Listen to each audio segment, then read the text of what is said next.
This program features live coverage of an African safari and may include animal kills and carcasses. Viewer discretion is advised. Winter has not yet lost its grip on us. Another windy, cold morning here at Djuma and the Sabi sands, and this giraffe is trying to hide with very little cover that it's got. Welcome aboard your own live safari to the African wild.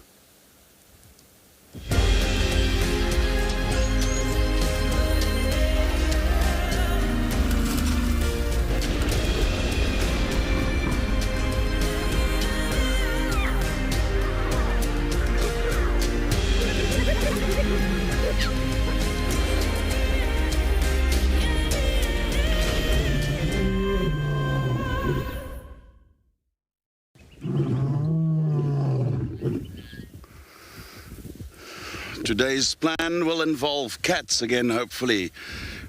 Our mission yet again was to look for any leopard activity. Good morning, everybody. My name is Chris, and together with me on the vehicle today on camera ops is BK. And we are going to do our utmost best to try and find a leopard for you today. Conditions is windy and overcast, almost as if winter is just letting us know that it is still there. Remember, you can send us your questions to Twitter at #WildEarth, YouTube at FC, and if you're under the age of 18, you can send us an email to kidsquestions@wildearth.tv. You can also register on the WildEarth website and log on to the live safari and leave your comments and questions there. Today with me at Djuma, we have Andrew. At Proudlands, JP will be out and about on foot. And at Ngala, we'll have Roan again.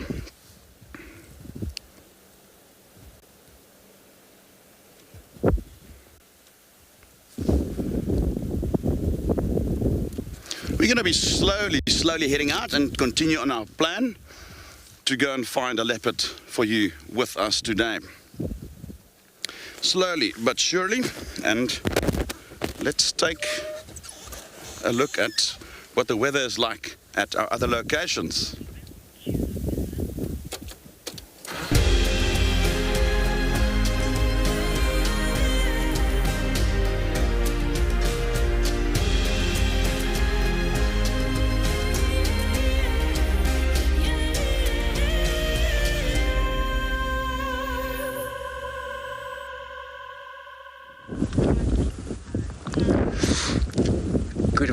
Good morning everybody. Welcome to Djuma Private Game Reserve this morning. We're actually traveling on a very weather cloudy condition this morning. So my name is Andrew and on camera I have Das. So this is actually the beginning of the drive, so we're going to be looking around hoping for cats, which maybe a leopard, and then, but as you can see everybody, it's cloudy and it's windy. It's not actually very cold yet, but it will get there. It will get there during the course of the day. So I'm using spotlights. It's still, because it's still quite a little dark though, just for the tracks, you know, especially on the ground. I actually failed to find that leopard yesterday. It's because of, I want to show whether she did come out of that bush there, but it's only a good idea now where we can search around again. The roads that we drove in yesterday, circle around there. We will be using those roads again just to make sure that leopard is not there or does come out. Then perhaps the track will be on top of our vehicle tracks. And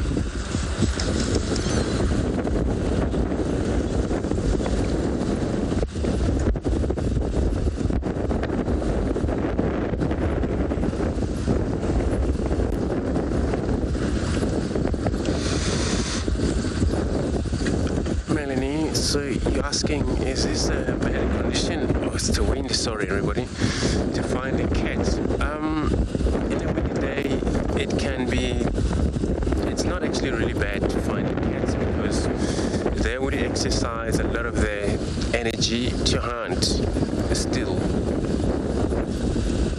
Well, it's not actually very cold.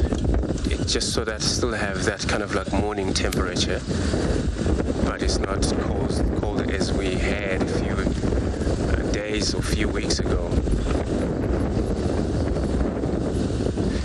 But it may affect the prey species, which then they won't move a lot around. Those has to be sticking together. They would be still congregate and then in its open area.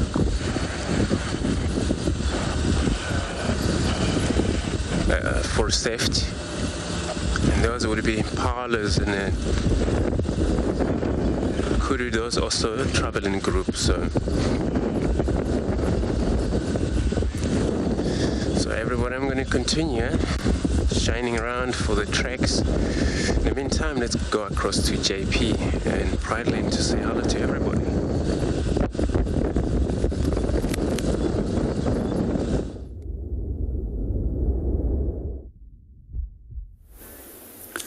Good morning and welcome to WildEarth. We're live at Eco Training Pridelands, and I'm sitting at one of my favorite little sit spots at the moment, just looking and listening to what's going on around me. Quite often that's how we detect animals and provides us with a general direction of where we can go and search.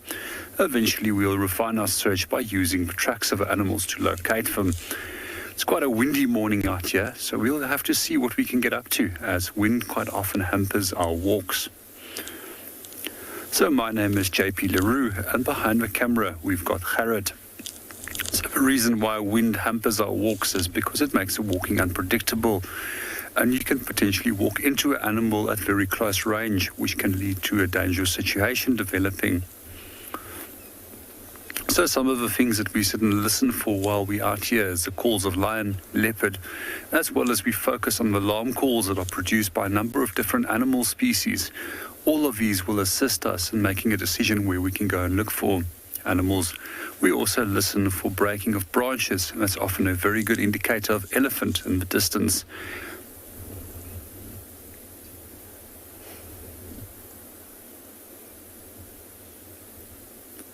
When it comes to the tracking part of the locating of an animal, we often work on our own when we're working in the camera tree and filming on WildEarth. However, when we do work at lodges, we work as very close-knit teams to assist one another in locating the animals as quickly as possible. We're going to link over to one of the other stations and see what they're up to.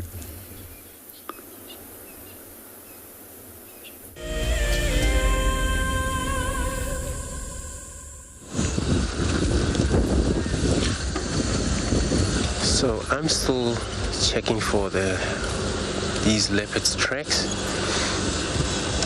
Can be maybe so much that happened last night that they maybe have moved about quite a lot into Djuma, and then that we're gonna check a lot of these boundaries.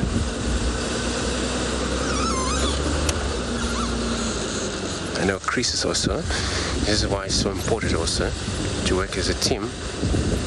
He's also checking on the far side, which if you find a leopard, and it will be cool. But if I find another one, that is also would be good. So working as a team is always very important, that we don't actually miss so much. So we still have a lot of a place to travel and so many roads to check. This wind is actually was from last night, so perhaps some of the leopards have succeeded on their hunting, which that makes them, host their kill up in the trees. Some of them they don't understand or get used to feeding from the tree, and those would be hitting their kills into these thick grasses, and that's going to be even a lot harder for us to discover that, unless if we come across some of the drag marks and then follow it up until we get it.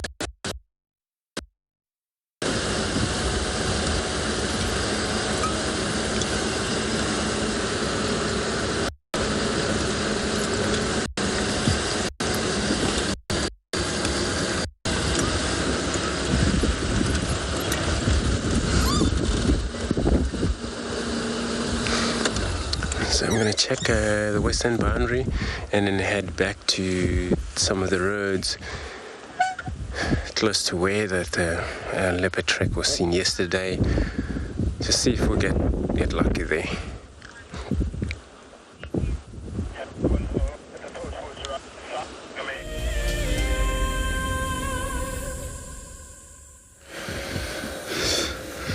They say to win a battle, you should win small victories at a time. We've managed to find relatively fresh tracks of a very large female leopard. We run about in the Balanites Road area, and it could very well be Shadulu, although we cannot certainly preempt and say exactly which leopard it is. We found the tracks a little bit further backwards, probably about 300 yards, and the animal moved in towards the northeast. So our next step here onwards would then be to circle around the block and just drive slowly, look at the road and see if any tracks emerges back onto the road, and we'll take it from there. The tracks are on top of all the vehicle tracks from last night's safari activities, and as well as I could see there's quite a lot of nocturnal animals, birds and so forth, that the leopard also stepped on top of, which means it is relatively fresh, possibly within the last hour. And we will just keep an eye on the trees, we'll keep an eye on the ground.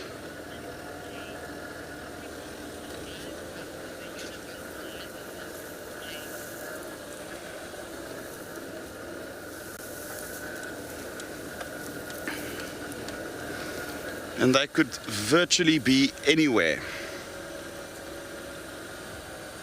Here's a couple of impala. I think let's just stop at this impala herd. A very good technique often is just to stop and listen out while you watch something like this herd of impala. Often leopards will trail that type of animal, and they might not necessarily know the leopard is around, especially on a windy day like today.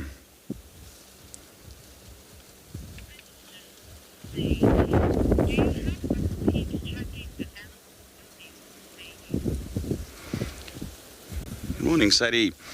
Yes, at the moment, Andrew is not too far from us, and I contacted him via radio to inform him that we do have fresh tracks, and he will also assist. There's also one or two guides from one of the lodge operations in the immediate area that are also very interested to find leopard for their guests, and they will join us in the search.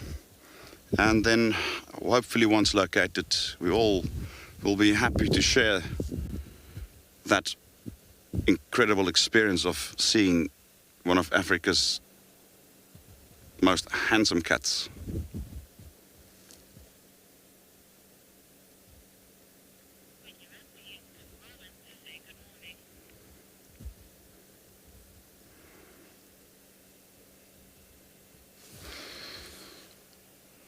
We are going to continue.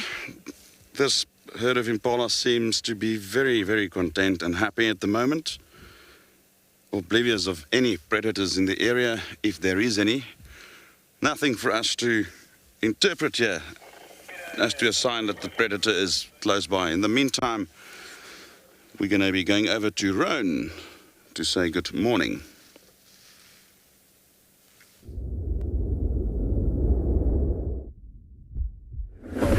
Good morning, everyone, and welcome to andBeyond in Ngala. My name is Rowan. I'll be your guide this morning, and behind the camera, I've got Johan. We also find tracks of a leopard, a male leopard, but going in a southeasterly direction. So from the area, I can imagine it's the Mandleve male. And I'll be honest, I'm just not feeling adventurous enough to try track him. It will honestly take me the whole morning and I probably won't find him. So, rather what we're going to do is go have a look to see if we can find where the Birmingham Pride ended up. So last night, this wind picked up again, cloud cover came over. It's just ideal hunting conditions. We want to see whether they went north, whether they went south, or came east. Hopefully, if they did go west, they didn't go too far west, because then they'll be off the property again. And that won't be nice for any of us. But it is a chilly morning. I think we're getting to a high of 27 degrees Celsius. But I think it'll take quite some time to get there. Also a quiet morning. Yesterday we had that giraffe here with a beautiful sunrise and some elephant as well. But so far, nothing. I've seen one zebra and a whole lot of hyena tracks. No shortage of those in the area.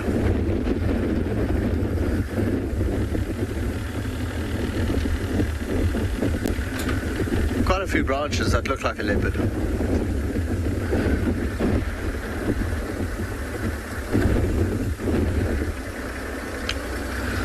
Jenny, it is dry now. We just came out of winter, moving into spring. So our spring day is on the 1st of September. And then summer starts and we are in a summer rainfall area. So we might start getting rain sometime in September, but majority of our rain will start probably falling in November sometime. So even though it looks dry, there's enough food for the animals still. It's not like 2016 where there was just no food left. That looked terrible. All our watering holes dried up. Shame the poor hippos had to move to shady areas. The buffalo lost condition because there was just no food for them. That was dismal. But yeah, I think we'll be getting a lot of rain this year. Quite nice for photography when all of this will go green. So especially photographing leopard or lion with the green contrast, absolutely beautiful. Still only hyena tracks. So we're sort of just gonna head in that direction and see if we can find any tracks of the Birmingham Pride. The Masai Mara in Kenya is an iconic wilderness filled with life. Its inspirational beauty has captivated our hearts on WildEarth for many years. While this season of the world's greatest migration has been missed, WildEarth is preparing a spectacular comeback in 2022. For the first time ever, WildEarth will be running expeditions to Kenya's Masai Mara throughout the 2022 migration season. Hosted by David Githu and Isaac Rotich, you could be a part of the team that shares the wildebeest migration with the world, live on WildEarth's daily safaris.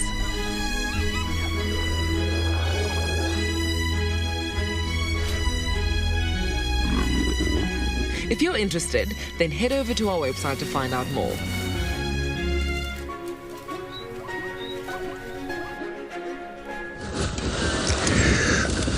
So, we're still bumping around everyone, checking everywhere we can. So, and, oh, leopard,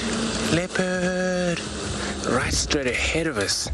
So everybody, as you know, of year 2022, so Mara expedition.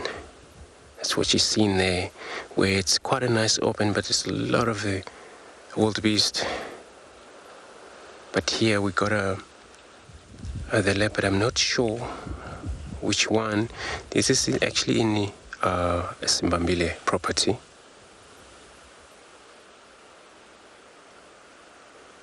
Maybe it's, I would assume, Kara, probably, I'm not sure. Looks female to me. So I may talk to the radio because this channel there in this area, they used another different channel just so that some guys who they might be around and they would know that we have a leopard here.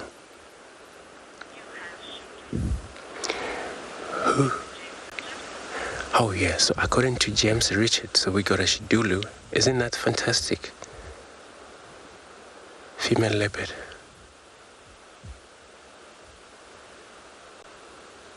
I was just not too sure. What am I doing? You know, when you look for something that you don't actually find and then you keep trying all over. Checking this little pen here, it's called a one-eye pen. Gonna talk to the radio, everybody. Station I got a Shidulu here on one-eye pen, Shidulu, the Ingwe.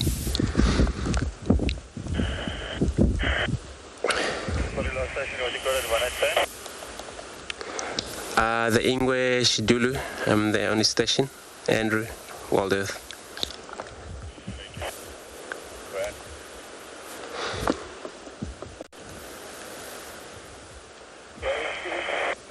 So beautiful.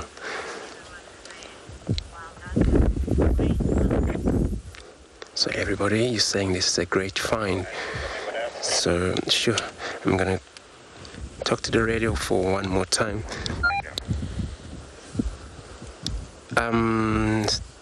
Station responding here, can you control the lineup? So I'm the only station, so from there, can somebody help me out there? Thanks. So she's actually looking to hunt. We were actually talking earlier about how this weather affect. It was a question that came about there. How this weather affect the cats, or perhaps animals in general. So a lot of prey species, they may be affected due to the weather that it's disturbing quite a lot of the grasses, also the bush. But the leopard, since they actually love it, and this is when I actually stopping over.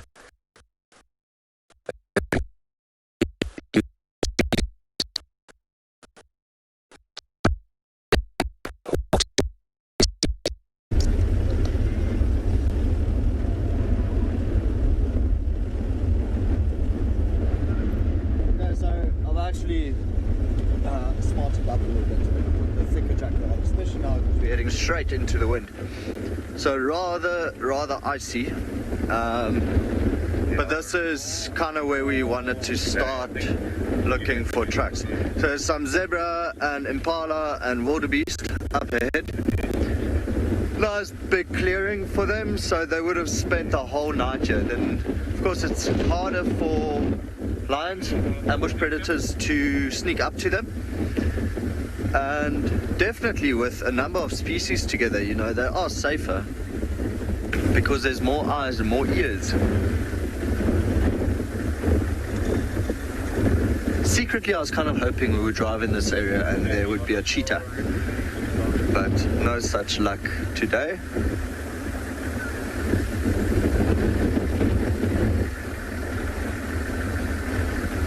Brings a lot of good memories, this area. I've photographed 2 proposals here as well. It's quite a nice big dazzle of zebra. Shooting that.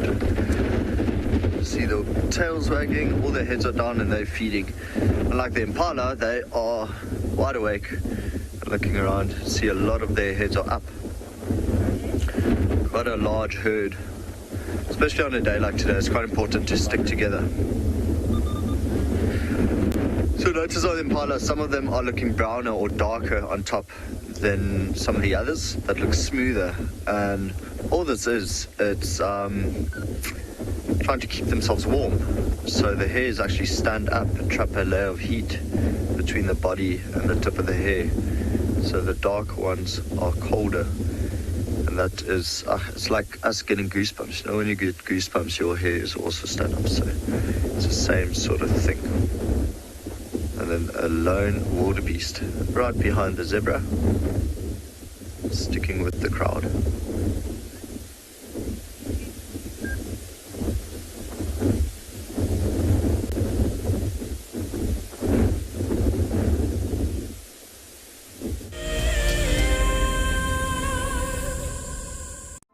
As we celebrate Women's Month in South Africa, we acknowledge and thank those women committed to conservation, working tirelessly both on the front lines and behind the scenes.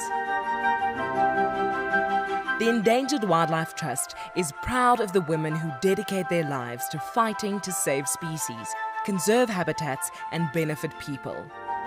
Here's to strong women everywhere who are dedicated to protecting forever together.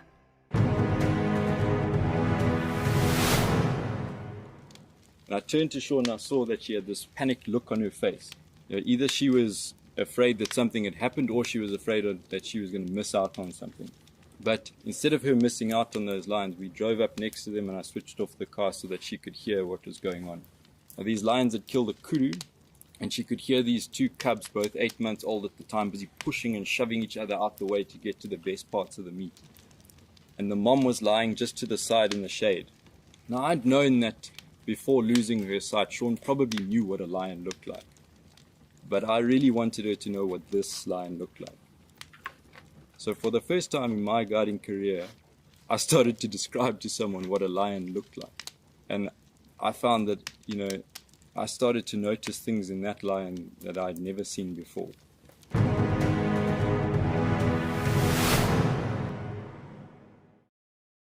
Something very, very interesting. I didn't plan this, but this is a scene rarely seen.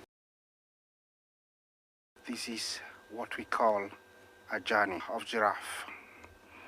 So beautiful.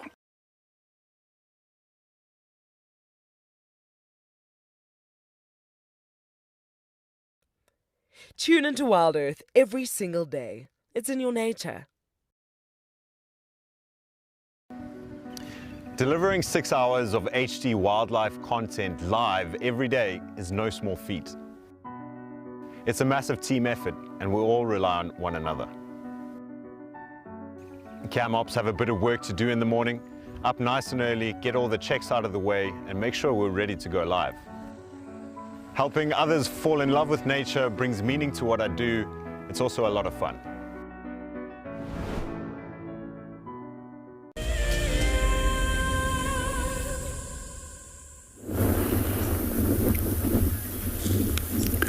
Welcome back to Bushwalk. It seems to be quite windy over all our locations this morning, which is hampering our walk. So we decided to hang around on our little rocky outcrop and listen and see what we can find until the wind has dropped. But in the meanwhile, there's a beautiful sunrise which we would like to show you.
Good morning, Jeanette. They are absolutely stunning. And this morning it's also quite pretty with the cirrocumulus clouds are coming in. Those little icy clouds that we see in the distance are actually very high clouds, sometimes between 6,000 and 12,000 meters, and they consist out of ice crystals. And they just provide for so much of more beautiful sunrise.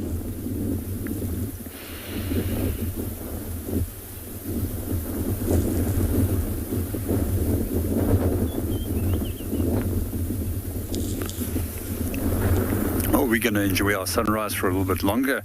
Let's go and see what Andrew is up to.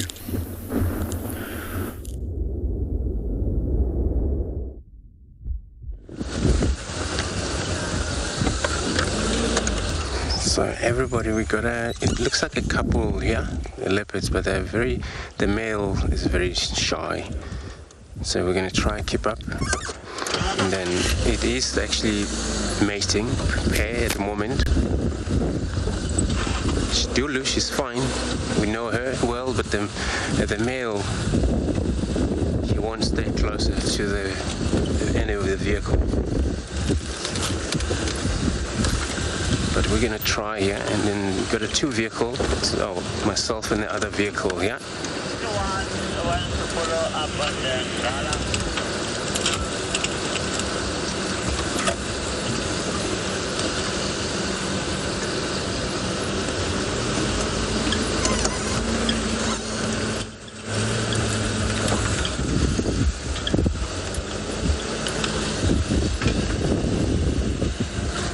Into the grasses, tall grasses. They're moving through further in, so we're gonna try get in there, but we don't want to push them too much. The male that I saw for sure, he's not actually relaxed.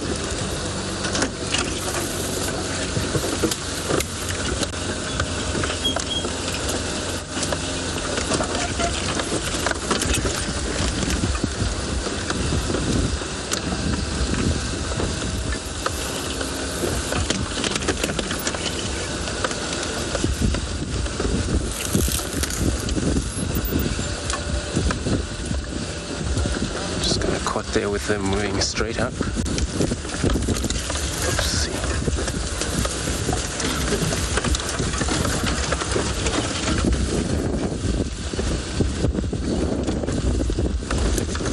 At least it's not actually very thicket. We may have a glimpse of the male, and then just to see which one. Before I move out of here, it's actually a lineup. Unless if they maybe cross back to Djuma, then we have a lot of time with them.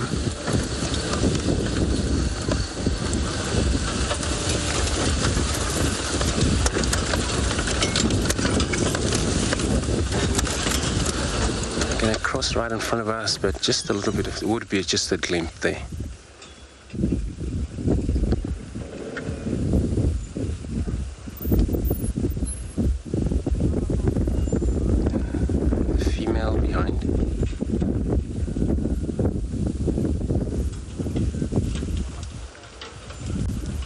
So in this situation, everybody, we're going to have to be very much patient. So I'm not sure. They're moving south, but let's stick with them.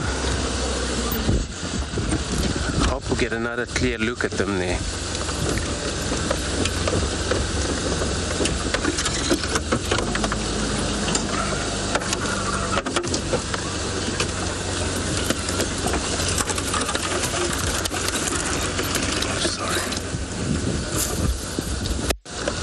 Jason, you're asking, have I ever seen a leopard mating?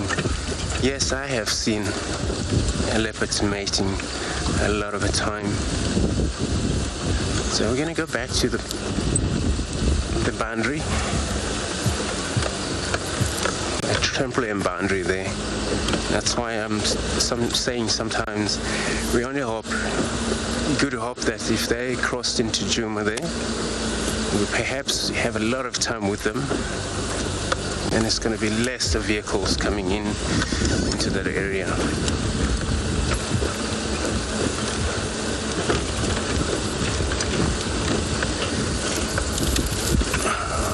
Right there on the road.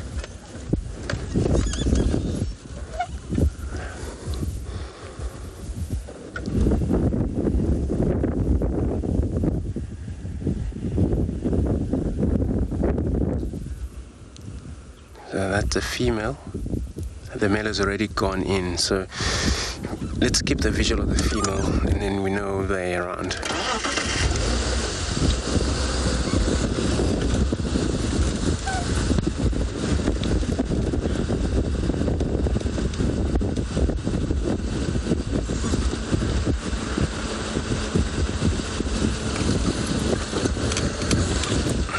Where they went, it's not easy.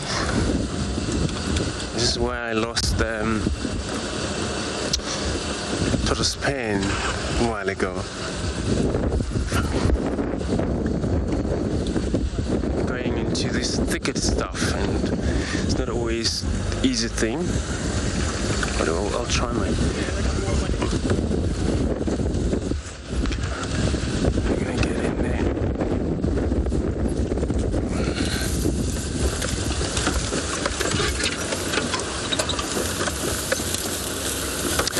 So everybody, I'm gonna keep trying here. In the meantime, let's go across the crease. He found his own cat. Not sure which cat, but yeah, he's got one. Yeah.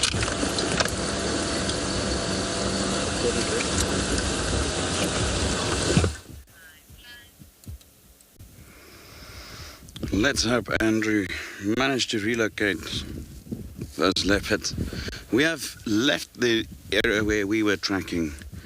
It appears that the tracks that we had are heading exactly into that area where Andrew had those leopards. So we decided to come by Galago Pan, and I don't think there's any surprises here. The big guy is still lying and just doing what he does best, sleeping, and he as you can see, that belly is still relatively full. Not as much as yesterday. So there will obviously have been some of that meat that would have been digested. But at least it's looking up at the moment, which is...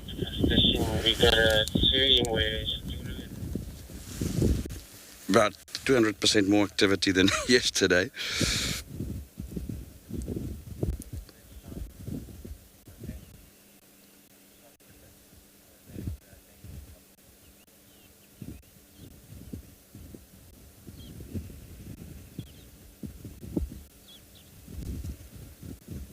Unbelievable.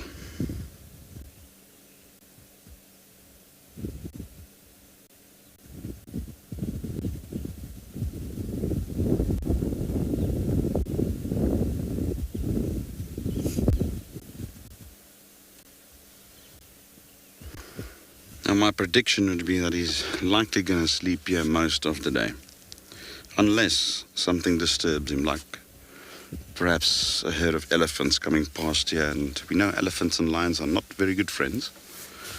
Elephants do not like lions at all, especially around waterholes.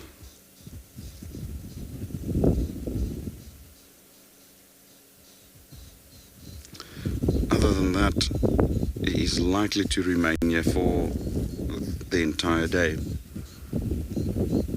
And that's just a mere prediction. I mean, he can get up in 10 seconds and walk. It's like I always say, animals don't read the same behavior books that we read of them. So, while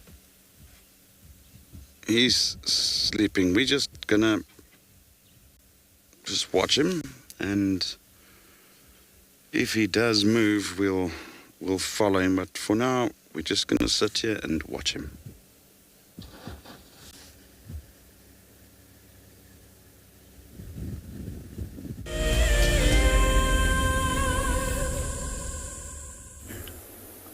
Welcome back to Bushwalk.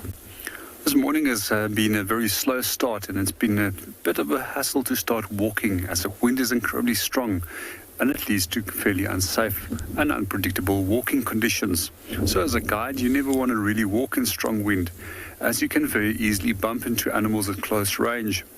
So we're staying over here, watching the sunrise and hoping that the wind is going to go a little bit down before we start our walk. And then meanwhile, we'd just like to provide you the opportunity to also enjoy that very beautiful sunrise that we have this morning.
So everybody, we're still keeping up with these leopards. The male is actually moving around a lot. It's only myself, but they are not static. So we're going to try keep up with them. The male looks like he's going to probably maybe head back west again, the way he moves, and then she do literally only follow him. Wherever he goes. But he's scent mark, so it's... But I haven't discovered which one that could be.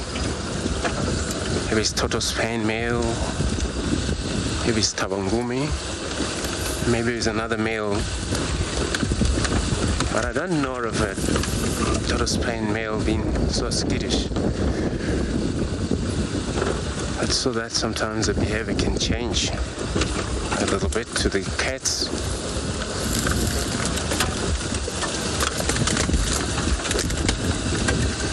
Oops. So we're gonna wait now, we're gonna get a glimpse of the male again, but he's just stopping there just behind the bush and the female right behind.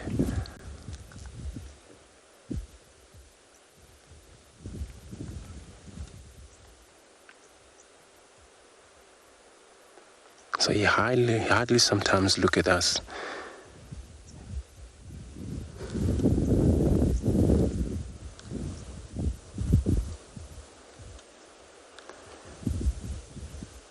And there's Dula also right behind. So they're heading back to the western boundary again. So I'm going to keep up with them.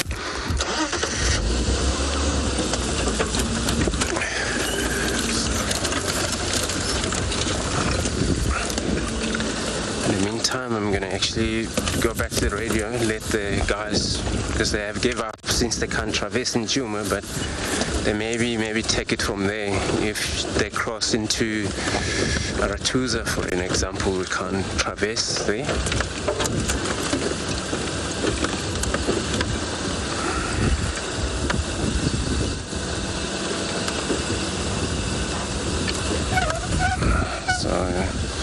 The male is changing his mind, he's coming back further to Djuma, which is good news there.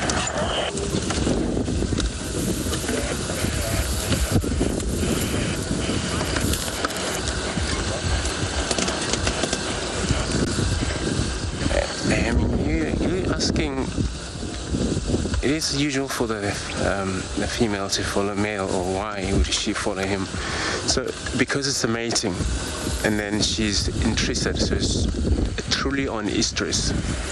And then it happens the male has come into her territory. Perhaps he's the dominant male within the area.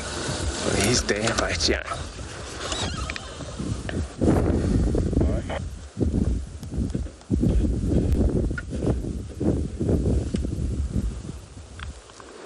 I don't think he's skittish anymore, so that he's perhaps on the trail there doing his things.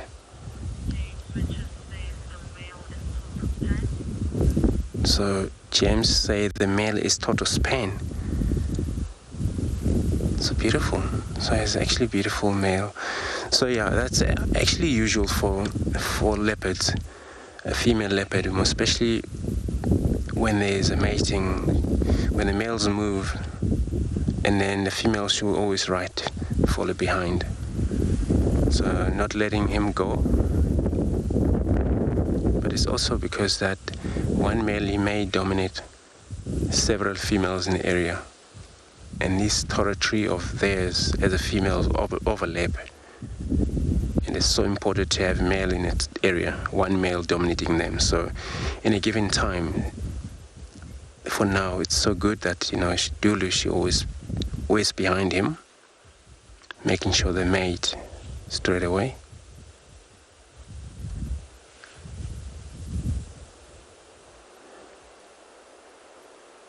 It happened once, we witnessed that pen, but yeah, it's gonna probably take a while. I'm not sure how long it's been going.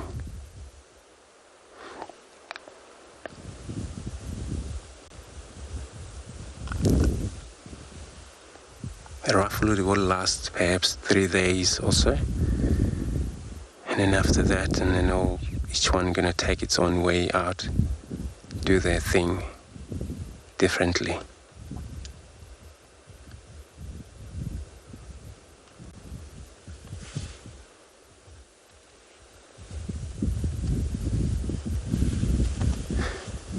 So she's still on the right hand side there, but she's making her approach to him.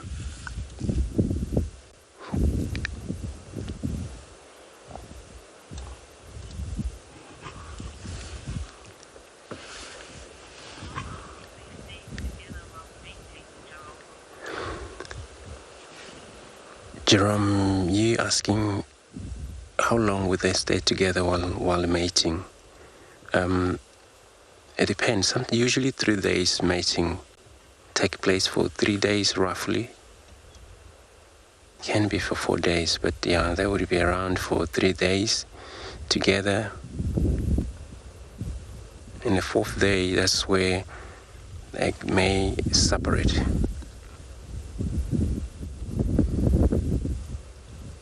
Each one take care of their own businesses. But then if she actually on a true estrus, which can be an aphallus, when it's a phallus,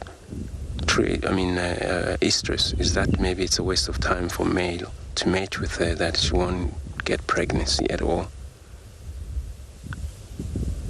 But if she on a true estrus, which is of course she will conceive after that mating, and then this male has got to make sure he pregnate her.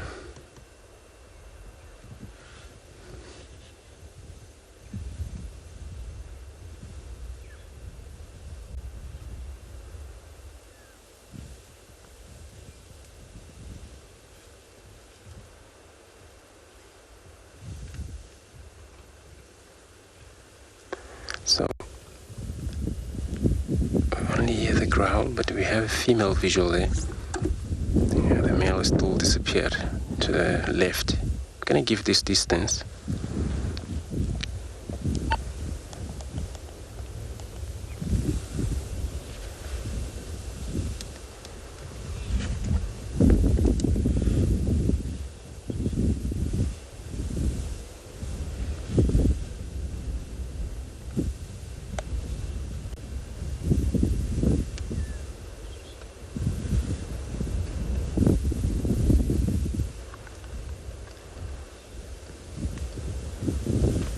But I actually witnessed something about this mating thing that is going on. So a while ago, a time we had two male in the area. The other one was a Tingana, and the other one we still have, which is Mvula, and the other one we still have as a Tingana. So at that time, Mvula was a dominating area before Tingana take it from Mvula. So Tingana was actually mating with Karula, and then Karula going back into that boundary there. And then just before across that boundary it happens, there was a Tingana, and the mating was still carrying on. So it means that perhaps Tingana still picked it up, that she was still on heat pretty much, even though the male has thought to complete the mating. So I'm going to keep up with them there.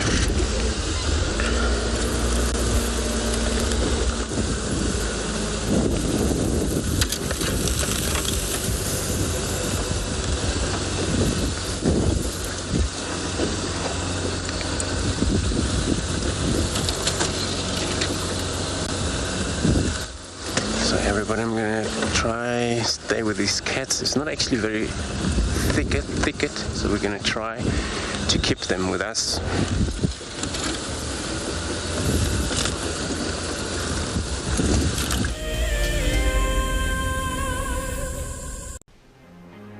Calling all WildEarth explorers, we have a new and frankly awesome travel prize for you to win.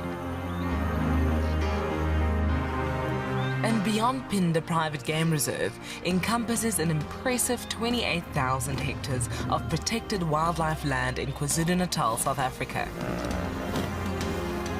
As you have seen on WildEarth, andBeyond Phinda showcases one of the continent's finest game viewing experiences and is well known for close-up sightings of the elegant yet elusive cheetah, as well as the rare black rhino. Sign up to be a WildEarth explorer before the 16th of September, and you and a friend could be heading to the magnificent Phinda Mountain Lodge, where you will spend 3 nights escaping the real world at this ultimate safari location. WildEarth explorers, it's in your nature.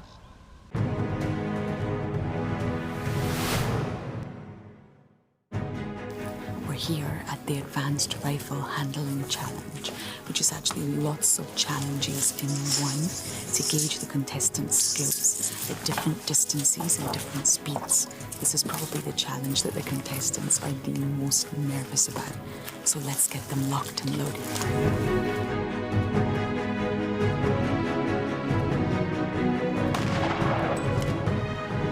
The competitors are now doing the Hades halt, where they have to run back and forth to a target, turn, take aim, and shoot.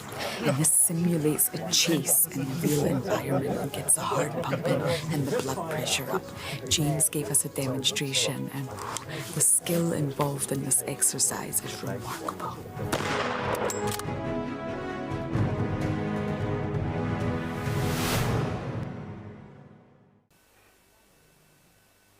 This is a battle of two great carnivores of the African wilderness.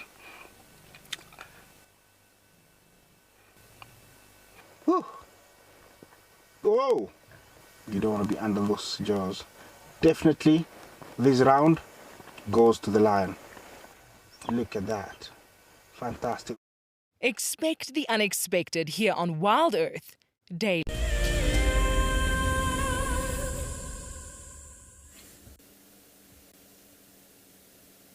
The old man has barely moved yet again. He had one miserable attempt at roaring, and according to the reports from earlier this morning, he was vocalizing quite a bit prior to our arrival here. So we are hoping that at some stage he will muster the energy to give us a bit of vocals. But other than that, this is pretty much what's unfolding here. He has literally moved his head once, a dismal attempt at roaring. It's not even a sound that came out. And just slammed his head back into the ground again and dozed off to sleep again.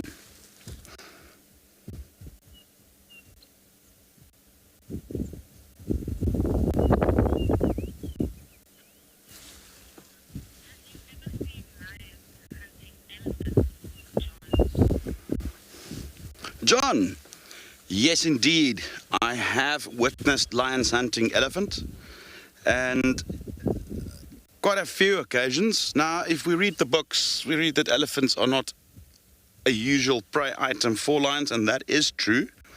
However, I have witnessed isolated incidents where lions have been able to isolate young calves from the herd and actually taking them. Now, while not that common in our area, there are parts of Africa where it's almost regular, almost as if it's the norm. There's parts in northeastern Zimbabwe and Botswana where lions are, or certain prides are known to actively hunt young elephants, and it's quite well documented there. But generally speaking, elephants doesn't make part of lions' normal prey profile. And if they do hunt elephants, it will usually be younger ones. So in my own experience, the occasions where I have witnessed it, it was mostly young, very young elephant calves or youngsters that somehow got separated from the rest of the herd. It's a very traumatic experience, very vivid and graphic. Quite a lot of sounds involved in such a hunt. It is touching to witness it. It's not nearly as peaceful as this little scene in front of us.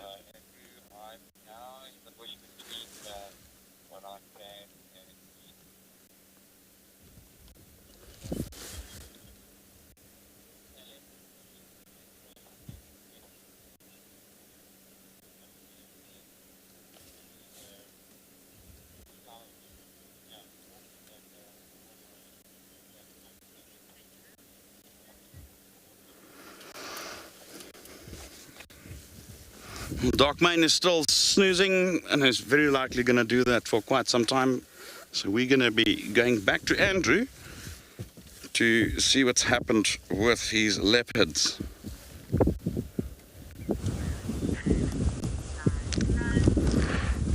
So everybody, we still have these two cats, but they're already out of Djuma. They're back into the west. So this is a cut line. If they were to go to the left, and then we'll be losing them that way. But if they're going to stay on the right, which is then it will be Simambile, and then it's a lot of drainage line here. I'm going to maneuver the signal also, but I wish really to follow them more. It's quite a lot of vehicles, as you know, traversing on the west. I'll try my best. But yeah, so she moved accordingly to him. So he's perhaps on his own mission.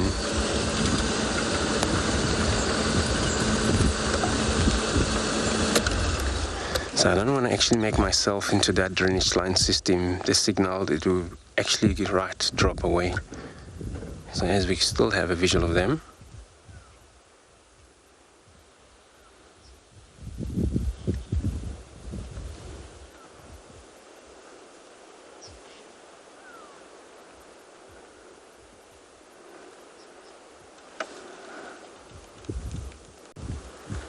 Got to be on a radio. Yeah, station crossing just on a dip from Trampoline west. There's a little dip there crossing to the south from there.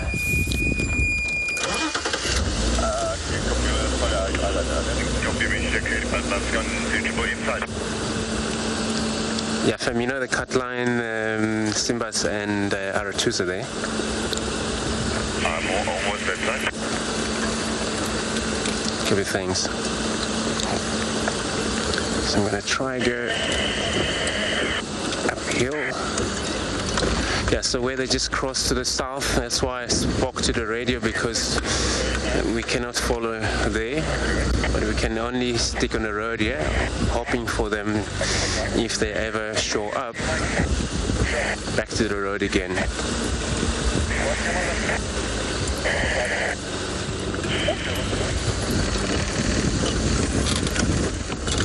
But yeah, unfortunately they have gone straight away there.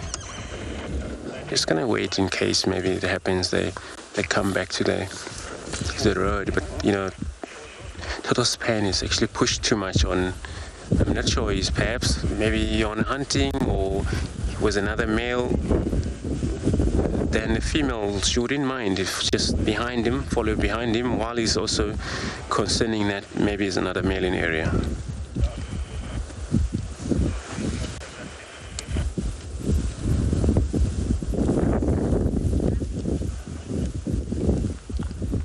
So we're gonna just standing by around here just to show the guys where they have disappeared into, then I can take it from there. The Masai Mara in Kenya is an iconic wilderness filled with life. Its inspirational beauty has captivated our hearts on WildEarth for many years. While this season of the world's greatest migration has been missed, WildEarth is preparing a spectacular comeback in 2022. For the first time ever, WildEarth will be running expeditions to Kenya's Masai Mara throughout the 2022 migration season. Hosted by David Githu and Isaac Rotich, you could be a part of the team that shares the wildebeest migration with the world, live on WildEarth's daily safaris.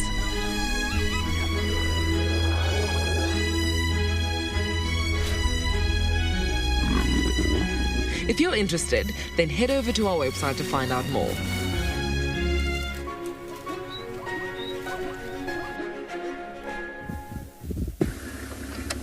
So we had quite an interesting drive. The trucks of the Pride came south and they crossed over a road known as Nsusu Drive, which heads literally from this road, goes in a westerly direction. And then we got to a cut line known as Morgan's cut line. Did the block, and we haven't seen the trucks since. But now, funny enough, the trucks of this entire Pride is on the road, going back north. So, yeah. We're still tracking the Birmingham Pride. Quite nice. So hopefully they are just up the road in a clearing and we could see them. We are in a burn section though, so it was a controlled burn that went through here just to get rid of excess fuel. So if they are not on the road, we can't drive closer to them, which would suck a little bit, but such is life. Not too much we can do about it. Now their trucks are not on the road anymore. Okay. I might have to walk a little bit and just see where they cut off, if they're going east or west.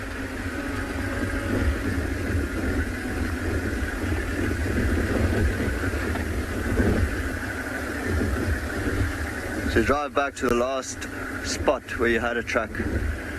Have a look where individuals start splitting off and then make a decision from there.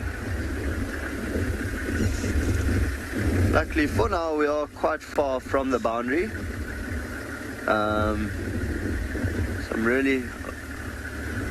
I'm actually really hoping they didn't go towards Kruger National Park or any of our boundaries. So while I figured that out, we'll send you to Chris, who already found his lions.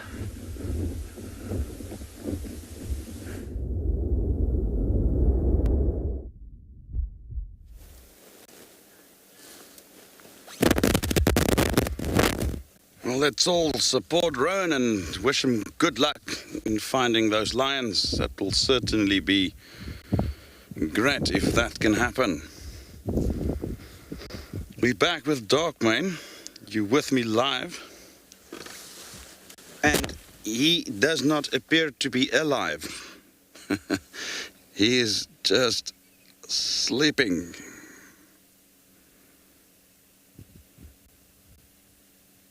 A bit of a zebra meat hangover.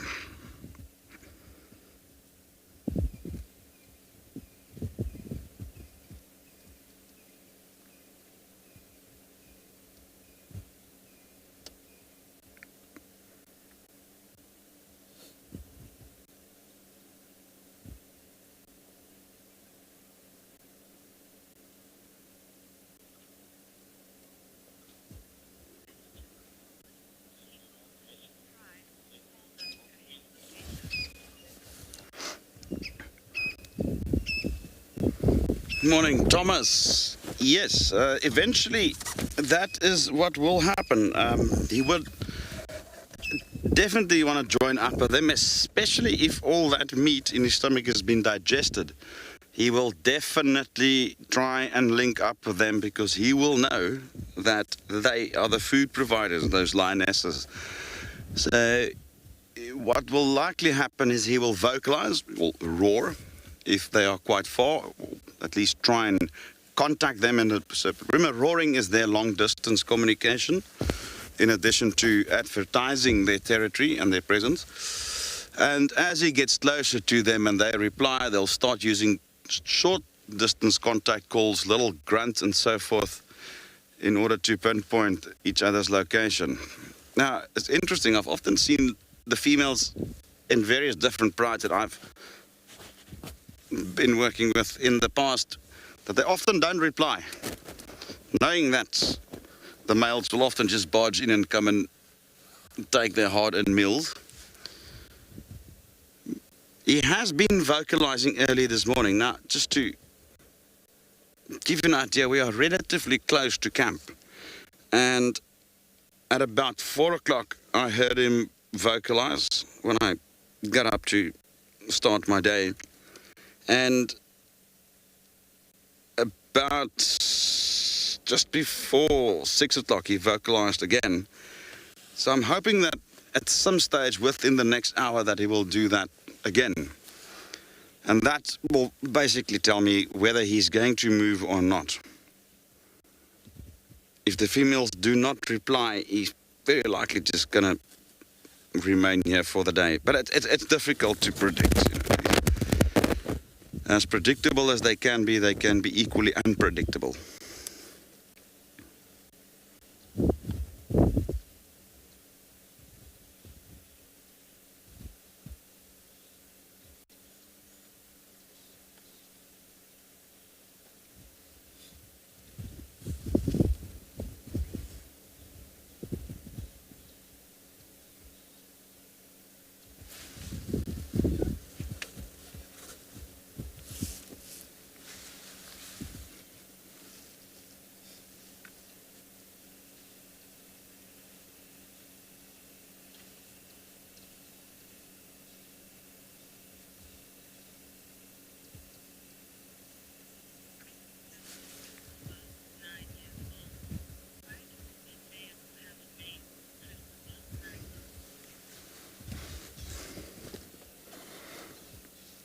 Good morning, Christopher.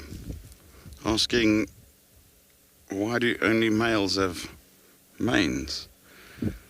Christopher, the males need those manes to protect themselves from fighting the other males. And the manes are also a way to tell the females that they are males, especially if they are far away from them. Females can instantly recognize and see, okay, that is a large male approaching us, and often the mane can help them identify. The mane can help them identify certain males at a distance, and they need to know that. It might be males that's not from the area, and that could be dangerous to the little cubs if there are any of them present. But then it's like it's body armor. That is one of the main purposes. It protects its neck when they fight each other. Very good question. Thanks, Christopher.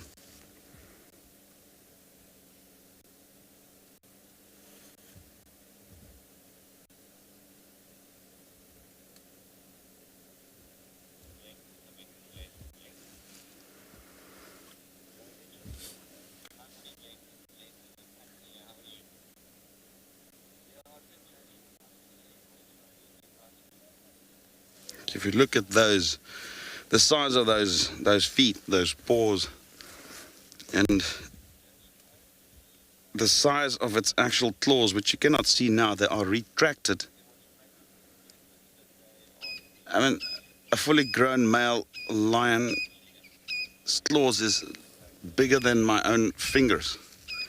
And you can imagine when these guys fight each other, how much damage those claws can inflict. And that mane helps protect arteries and muscles and so forth in around the face and the neck and the throat especially.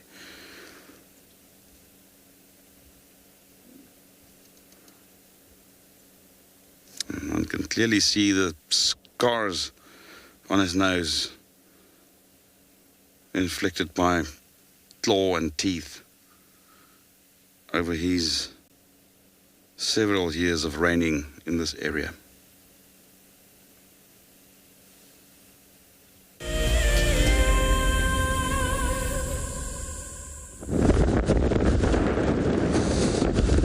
So we're back on the track again. So looking for to find any of the other different leopards around here. Since we have lost a couple, they actually went out of reach for us. Couldn't keep up there with them. So only scan the radio in case maybe they return back to the area where they may return back, because the tortoise and male seems to be moving around in and out. Not sure how many times it does that the whole night. Perhaps a few times, because they have a lot of moving about at night.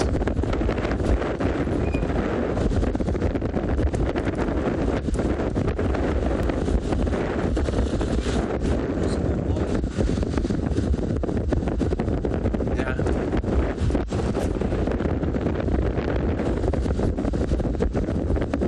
Just a pile away straight ahead of us there. We're gonna go spend time with them. See how they react in this wind. It's wind, everybody, so we had a little bit of a sound because of the microphone that is always, so we're driving towards the wind for sure.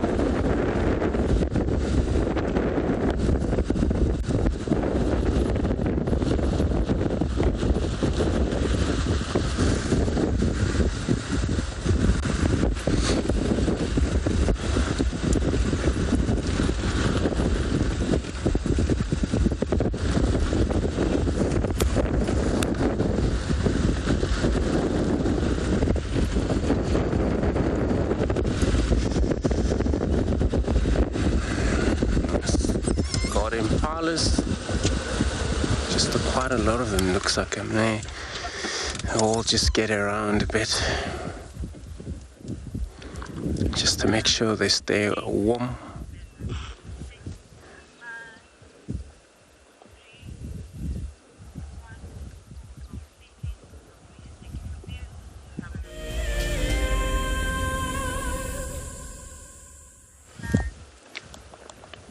So we came in and stopped with the impalas. Some of them are actually alarm calling about, whether it's serious, whether it's not serious. As we can see, the males going after all of the females.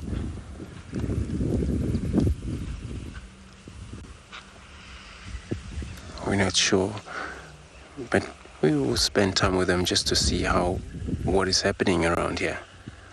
But for sure, they're one of these animals sometimes, when they spot a danger, they're more likely to give alarm call.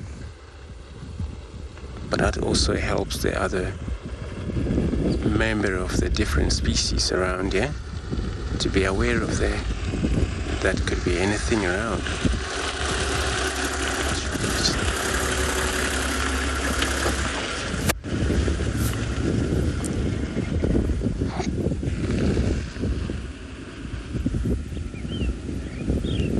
That's why they're making sure that when we talk about the prey species, how they're affected when it's windy, they can sometimes struggle a little bit because they can't find easy access to the thick for them to get to graze or browse a bit.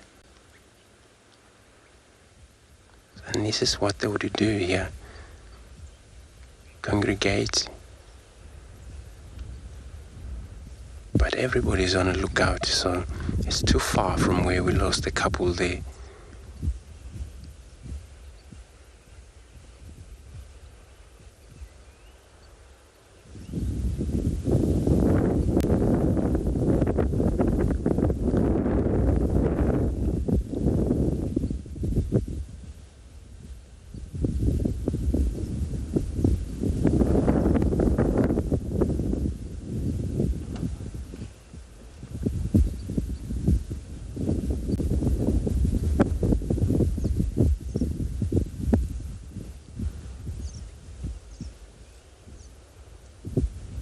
They're all right, just taking it easy, but they cannot actually stop concentrating whether they've seen any movement that they don't trust about. And I will be so concerned about that. I will be looking out pretty much.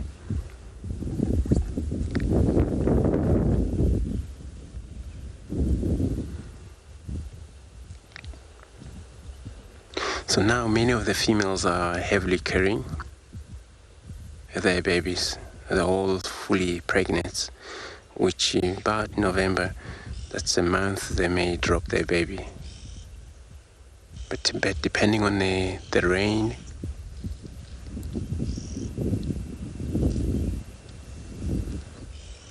and during that time,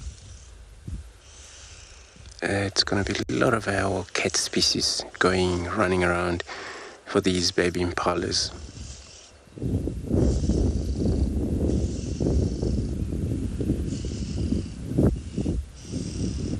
In many of the time, these leopards, they don't actually spend time stalking. They would just run into the group knowing that these baby are unable to keep up with their mother in the same speed, or also perhaps not have a fully experience how to deal with all the getting charged or chased by predators. A lot of them die quite easy that way.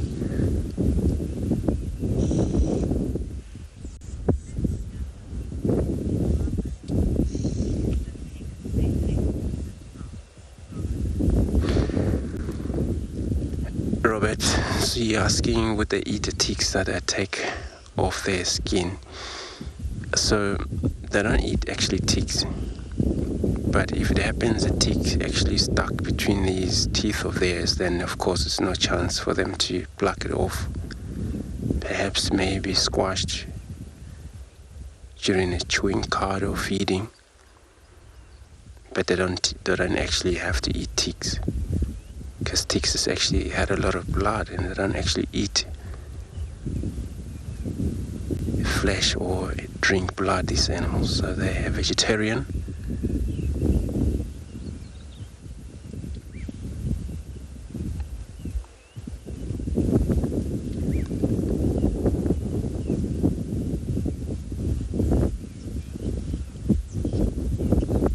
So this tick would only stuck on the bottom jaw.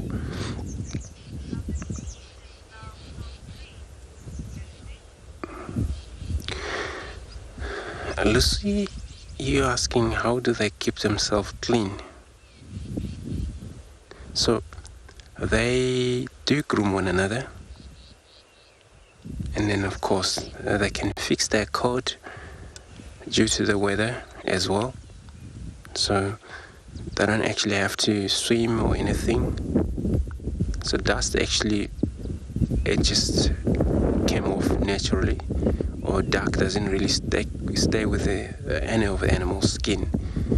That's how they actually will design. So the fur that they have on a coati, this is where the dust is usually stuck just before the skin, and then of course during the wind they're all just blown off. But also they will shiver their body as well, shake their body as well. So this is how they deal with their old dust, is if there's ever dust is on them. It's the key for them. stay clean, and also when it's hot, the skin, as we can see how they're fluffy. But once the sun came out, the coat will be fixed and they will look shiny again.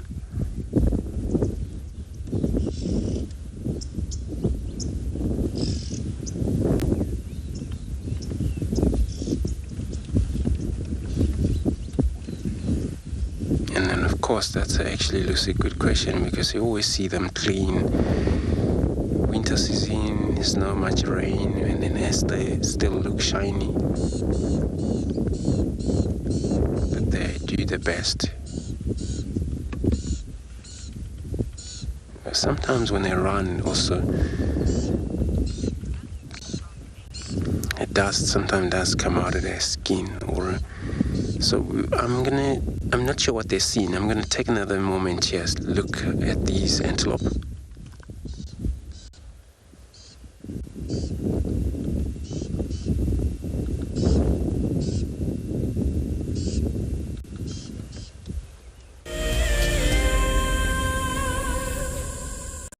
RSA has a long history, over 90 years, of being involved and even pioneering aspects of the conservation sector in South Africa. Over that long history, we have realized that all of the issues that we are facing both locally and globally are due to human impact. Therefore, we need to concentrate on working with people, and that is what WESA does.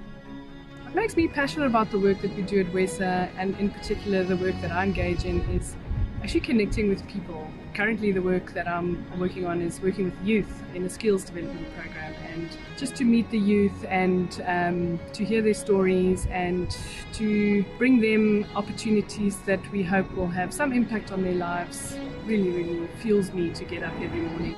A huge shout out to the women that I work with, as well as to all the women that are contributing hugely within the environmental sector, both in South Africa and in the world.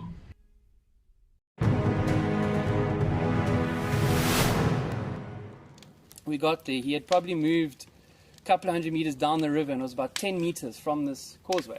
So I radioed the lodge quickly and just asked them to bring a land cruiser around and some tow straps. So we thought we were going to try be heroes and save this giraffe.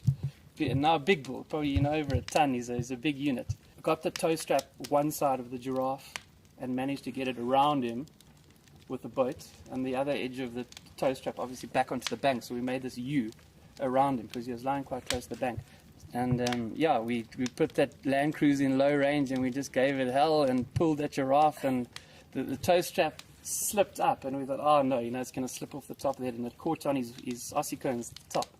And that last 10 meters pulled him out onto the bank, and he battled. He was obviously quite weak and all that.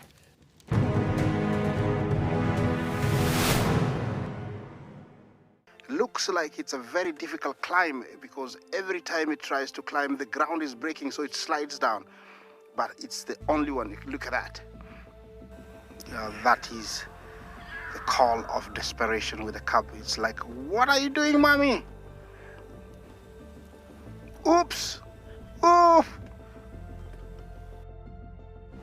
Expect the unexpected here on WildEarth daily.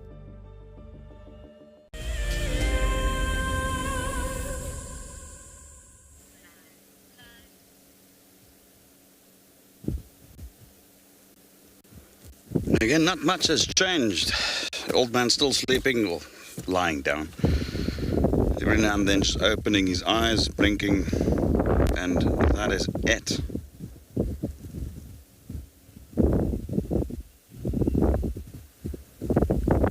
We were hoping that he would at least lift his head again. Oh, there we go.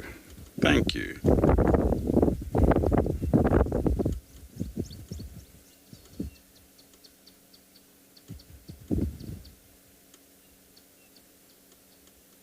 That's probably going to tire him out so much he's probably going to sleep for another week. I don't mean any disrespect, buddy.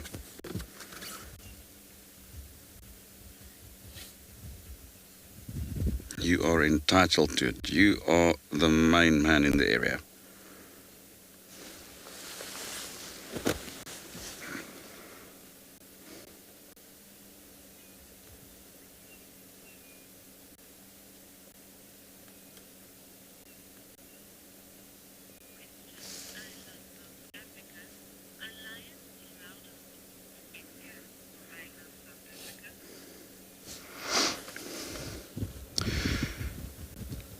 Hi there. I love South Africa.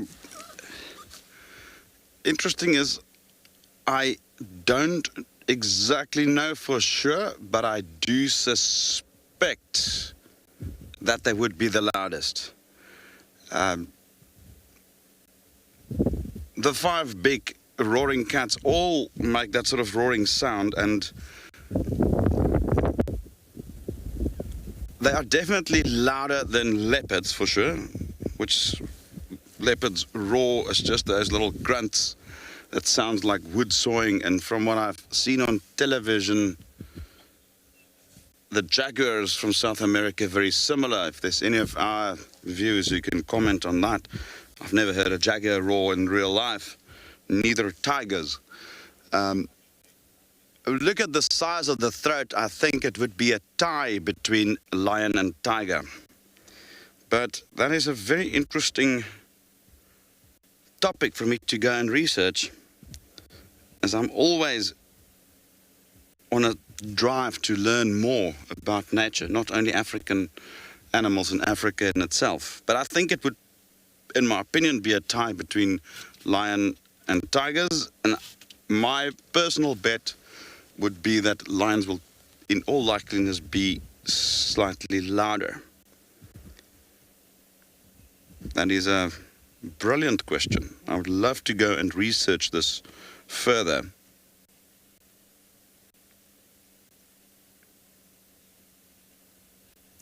They're all quite loud, and they all have evolved their roars for a certain purpose, and that works for them in the environment they live in.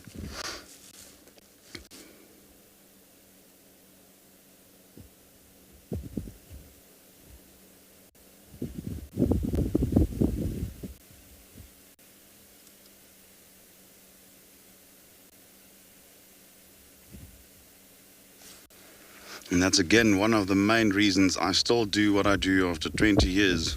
Is that you never stop learning, you never stop wanting to learn. And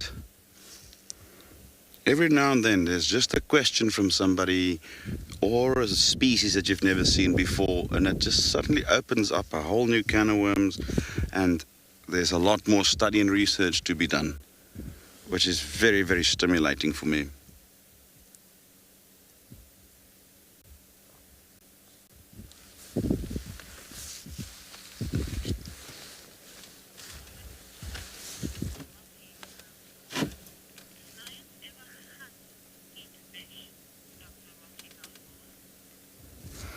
Dr. Rocky Balboa. I have never seen lion-eating fish myself, although I do again suspect if they find fish in a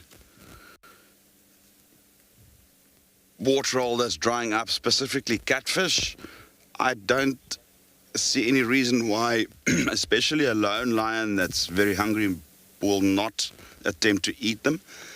I have seen leopards do that, however. I've seen that a few times where leopards have been fishing in shallow pools, especially waterholes that dry up, and you find these catfish just in their masses stuck in the mud there. And I have seen leopard take them and consume them. But I don't see any reason why, especially, let's say, a young lion who's not capable of hunting by itself, or a very old one, might not attempt to eat them. I think it's about survival. But personally, I have not witnessed. And it would be amazing if anybody could comment who has been on a safari and have seen it. It would be great to hear from you. And while we watch this batelier, it's obviously seen this lion sleeping there, and it's just investigating whether there is any food. As you can see, it's quite far. The old man has picked up his head now.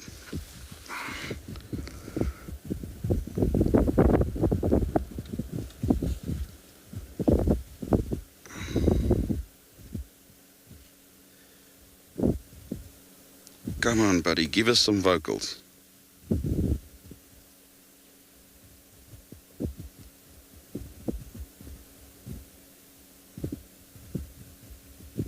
He's got no clue who I am, even though I speak in a friendly fashion.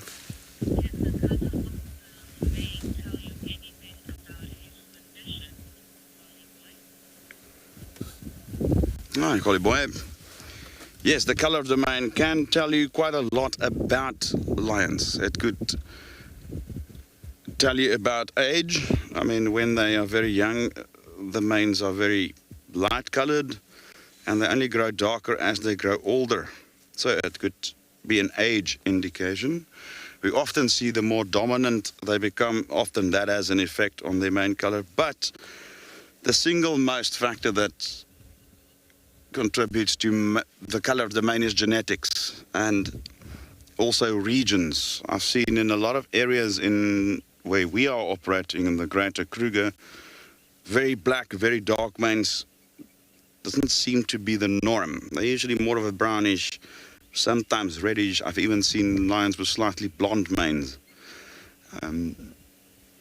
I've also been stationed in the Kalahari for some time, a couple of years ago, and there you would find that the pitch black mane with the golden fringes around the faces tends to be the norm. The Kalahari region is known for its black mane lions.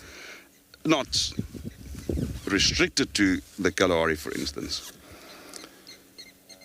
So there's a lot of different factors at play. Genetics, dominance, age, food provision, condition, all of those can contribute to the appearance, overall appearance of the mane.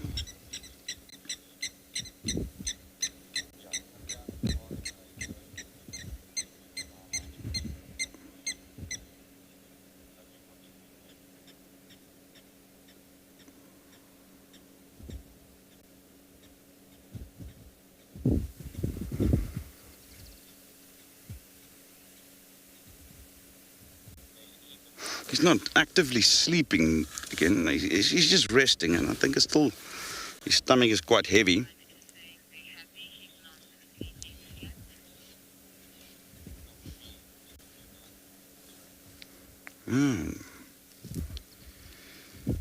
Again, I'm not sure whether he is going to move. Again, I don't think he is going to do much other than lift his head occasionally. But at least we can see a portion of his face now.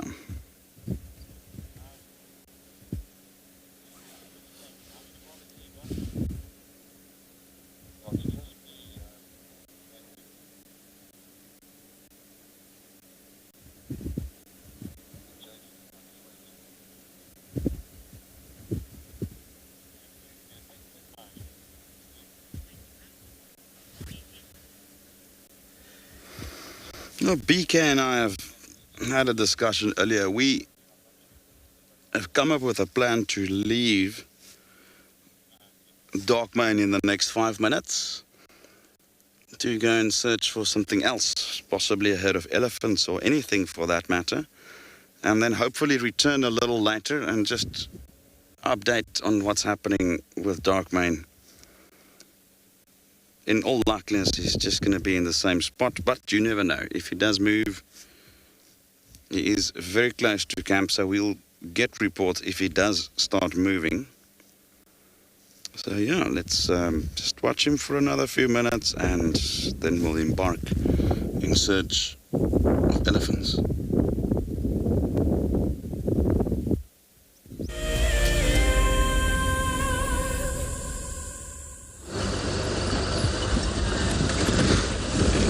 So we are still mobile, looking around and then hoping to see or find any of the carnivorous species. Any of the carnivorous species would be an hyena,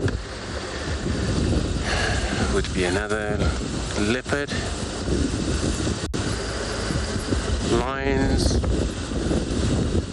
perhaps the Talamati, the pride, since we don't know where they have gone. It might be maybe still around, but we can't maybe find them.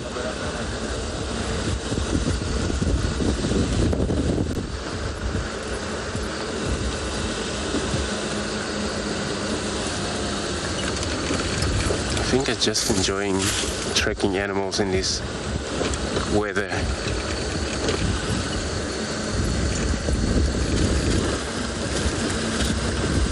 Well, it's not actually very bad cold, so it's, and the animal is still practicing. There are a lot of energies moving about. As we saw the two couple there, we saw the leopards who were moving about.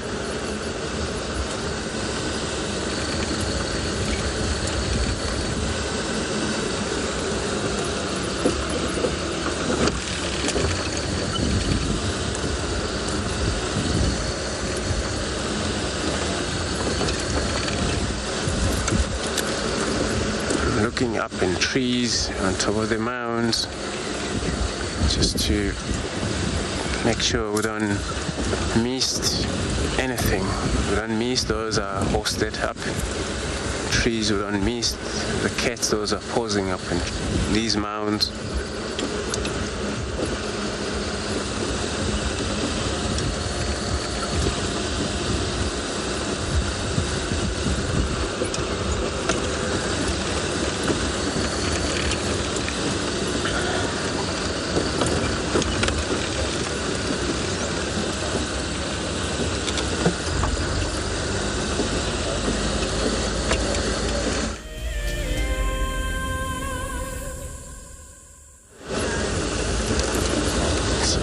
Looking for anything we're gonna find. Would it be any of the carnivorous species? Which won't be many of those, because then except for the lions and the leopards and the cheetahs and the hyena, there would be actually sometimes be mobile when it's light like this. Those are the janets. I don't know, we have one last night. It was very well camouflaged, and then they're so small. Those are the ones that won't come out during the day at all. They will be in the holes until late evening. That's where they would come out. So I'm hoping to find any of the carnivorous species.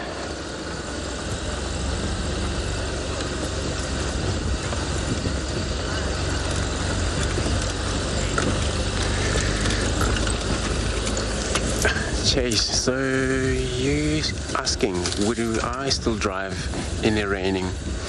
So we still drive in the rain, so we put a cover on, and then just to stay making sure the equipment doesn't actually get wet here. And the equipment, this is where dust is staying there on the back, so making sure these doesn't really actually get wet, and then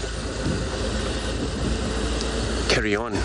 But also depending on how much stronger rain it is. So you got a very, very strong, heavy rain, and then of course we're gonna have to wait. And actually that overnight has been so much of a rain, I tend not to drive at all because the roads are washed off when it's a raining season. It does get very heavy rain sometimes.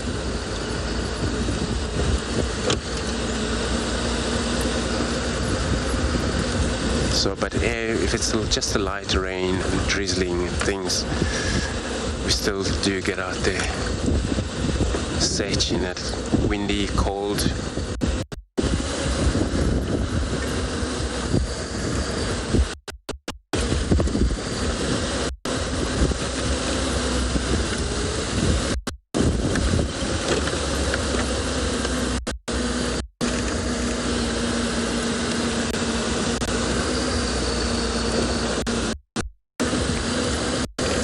Beautiful also trees around here. These are all the marula trees we see around us.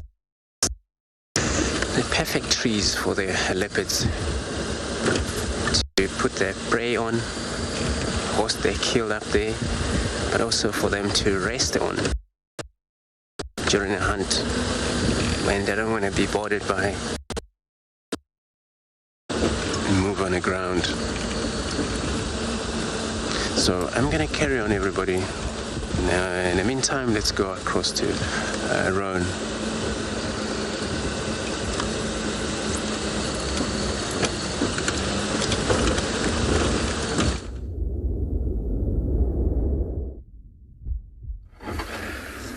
We literally just stopped and we're looking at tracks there, and I said, okay, let's just scan this area, and we found the Birmingham Pride. So an hour and 41 minutes of tracking. There's a Rosmel right ahead of us, one of the white lions. Luckily he sticks out, but yeah, again, amazing morning. It's always nice when you track, and you actually put in the hard work. And here they are. So we're going to try circle around, just get to the other side of the thicket here, and then count how many there are. He's still got his head up. Some you see bellies up in the air, saw a paw earlier, but it looks like majority of the pride, both white lines are here, the Rosmel's here, so all sub-adults would be here, and cubs as well. He's already giving us a bit of a dirty look, so I'm going to give him his space. Okay, both Rosmel's are here. Beautiful, absolutely beautiful. What a morning.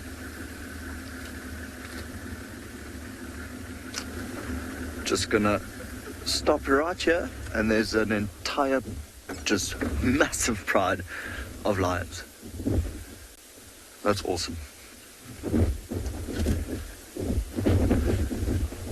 See one of the sub-adults up, a young male. Oh, he's playful. Oh, he's gonna go greet the Rosmel. Yeah, got a bit of a nip there. See some of the cubs there in the background, also lifting their heads, seeing what's going on. It doesn't look like they ate, which is probably why they moved so far. And yes, they did not move in one direction. They came south, then they went north again, then they went east, south, and then east, and then north again. And this is where they are. So the old lioness is here, so my guess would be all 23 of them of the Birmingham Pride. Beautiful white lioness, got her head up there in the back. She's lying next to her sister.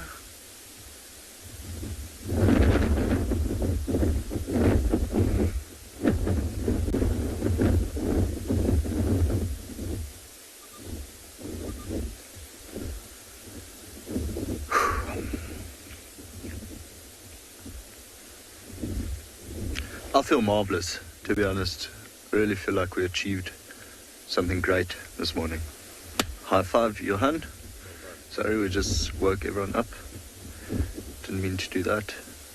Just feeling very happy.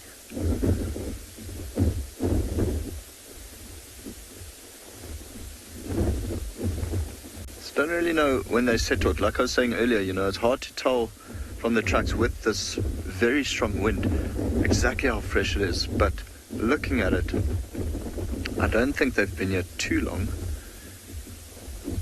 Their heads are still up. There's a lot of grooming going on. I think we'll probably see quite a few of them stand up soon, just go closer to the big pile, start cuddling up there.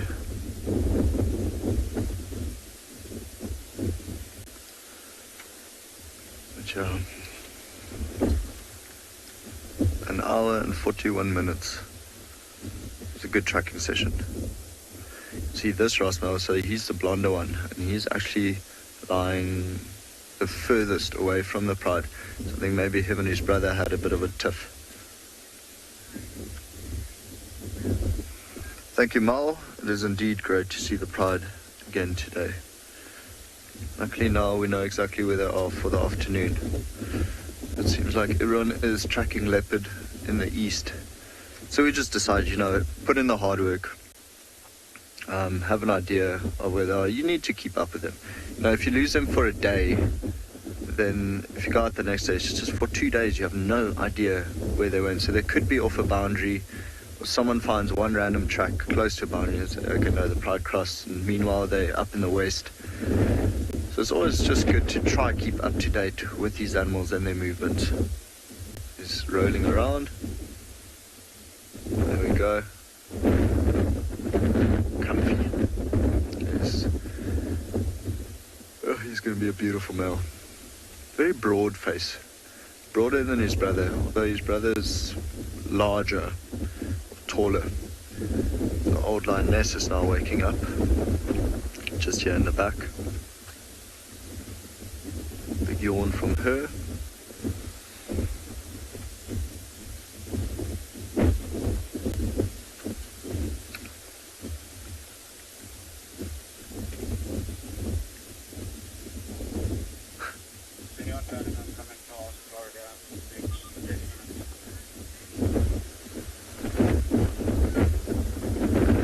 Wilson, so, I mean, potentially lions can go for up to 10 days without feeding. Yes, they'll look terrible. I mean, their spines will be visible, all their ribs. The thing is, it's not really how often they hunt, it's what they hunt. If this pride could catch a giraffe, it's a good meal. A buffalo also stretches quite far, but only lasts, not even a day. I'd say maybe 3 hours for this many lions. Oh, and the aggression is just amazing. Okay, we're going to send you over to Djuma. Something's happening. Hey everybody, for the sensitive viewers there, if you are very sensitive, we come to in a scene where the wild dogs are finishing impalas. And then I'm not sure which packs this, perhaps it's Pungwe.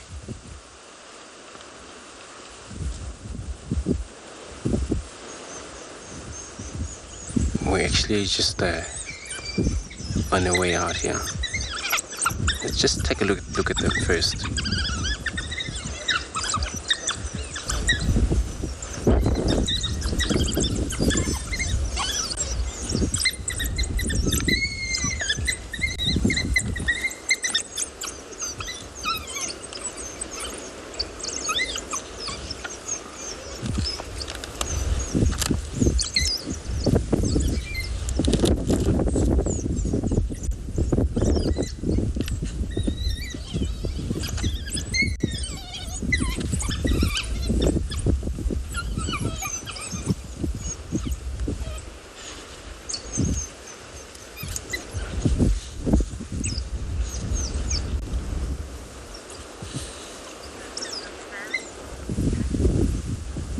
So this is the Sands Ottawa pack with the one with the canine open. Probably a little cut off there. It's in the packs over here. So you can see how they all have blood on their face. So it was actually a beautiful ram size of impala that was killed in here. Actually a hunt successful, these dogs. See about 12 of them here. It's quite a number.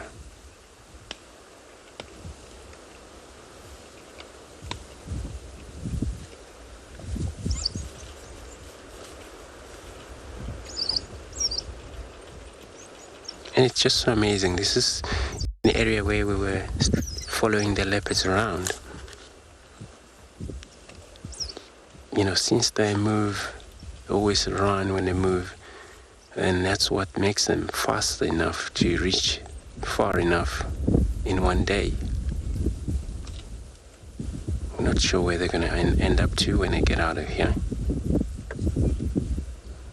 And I'm just so happy that we've seen them static because they have a kill.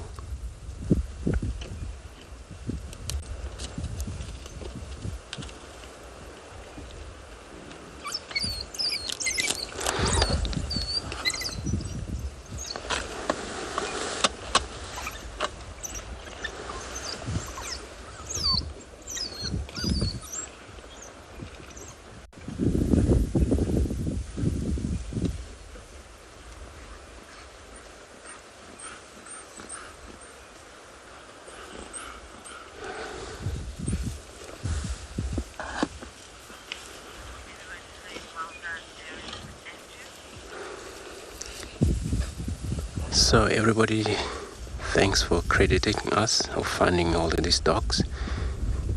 And then, of course, it's actually such a cool scene here. You often see the dogs lying down. I was not actually really looking forward or thinking of finding the dog.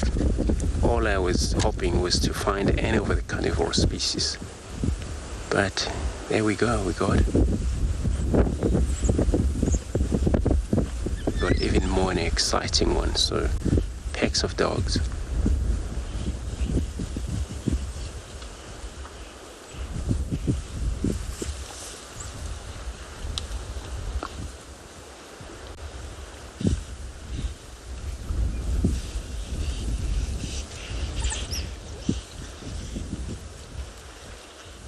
Thereon seems to have the puppies here. All I can see, they're all the fully growing.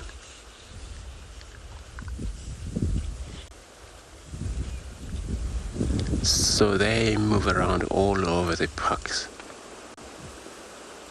And then they cross into Manyeleti and came to Sabi. This is actually far north, in the end of Sabi where they are. And perhaps they would run back to where they come from, or Tau in an area.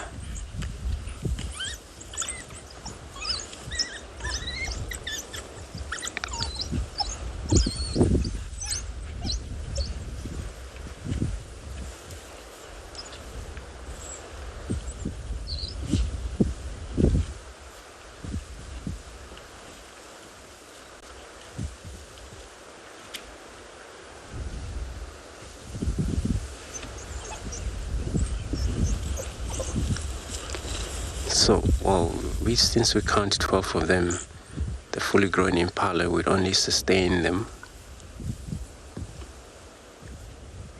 They may be chill for the rest of the hours. They may maybe move depending where the weather is still great and the wind is still blowing.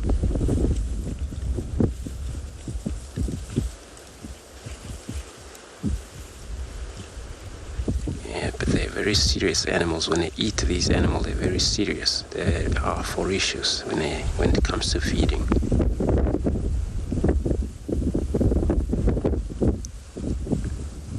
They have around 42 teeth, which is all very, very sharp.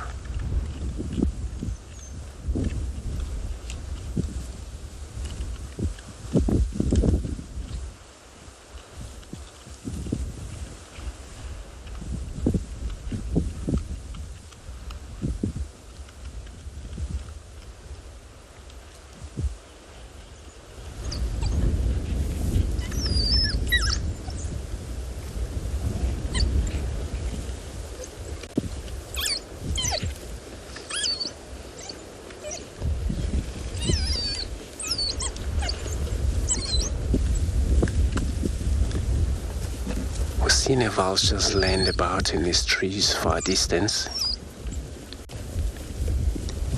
and then once they've vanished from that carcass, and then all the vultures would participate getting into that thing, cleaned or remain of all the cavities, hiding meat that won't easy for these dogs to get it cleaned properly, but these vultures, hooded vultures, and all the white-backed vultures, it's their duty to do that.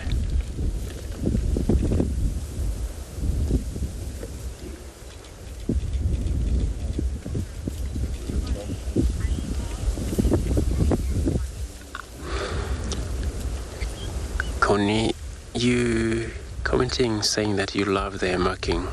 You're very right. So their marking, it's unique also, not all the same, but you will love about this marking. Some you see a lot of brownie, less white. On some you see pretty much of a mix of a dark brownie and a white, but they will all have a white tail because they are considered as a day animals. This one has got a little leg, hoof.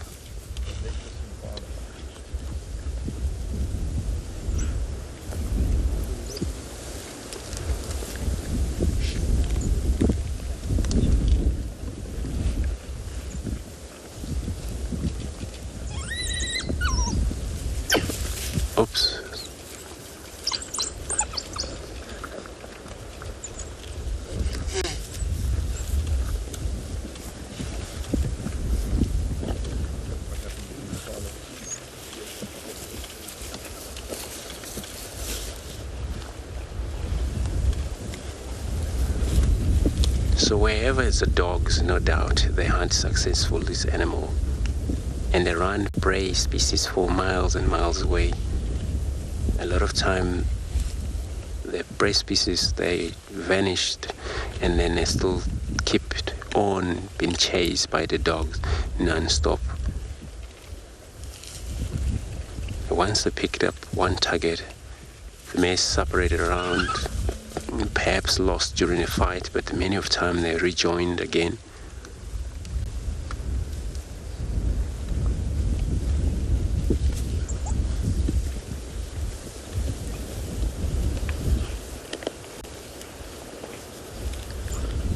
So in that long chase, it happens that the prey species collapse or exhausted from running. Eventually, when the dog's onto it, it quickly should die because of tired.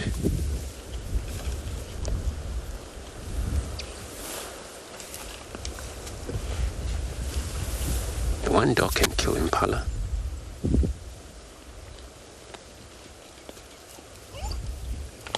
But since they work as a group, there's a chance of sustained and, of course, successful in killing.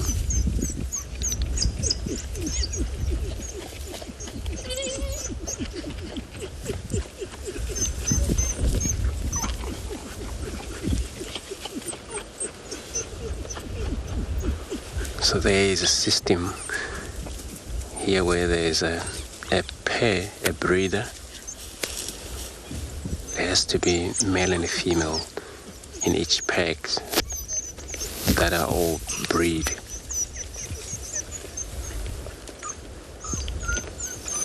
And the rest of them are helpers, and of course when it comes to when they have puppies, they all take care of the puppies.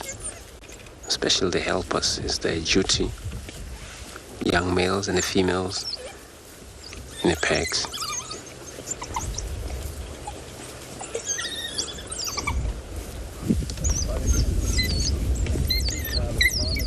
We have a babysitter while all the parents go on hunt. This is when they have puppies which are still very young, unable to move around and still in a den. It's got to be in one of these, a few of young male that have remained in the den while the rest of the packs went hunting.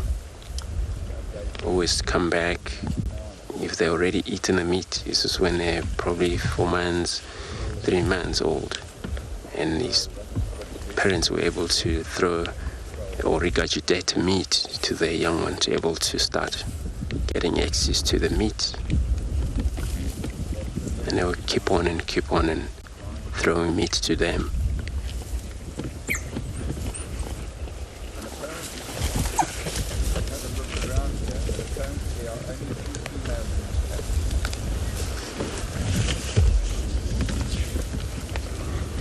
So everybody, let's just have a silent moment here, listening to all of the sound.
Good luck.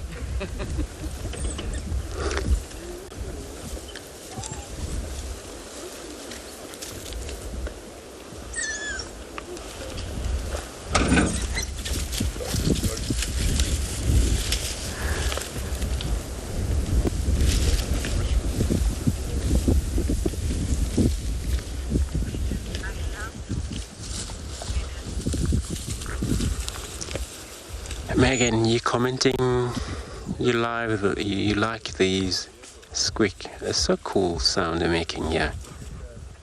Really. And that's how they do when they're excited.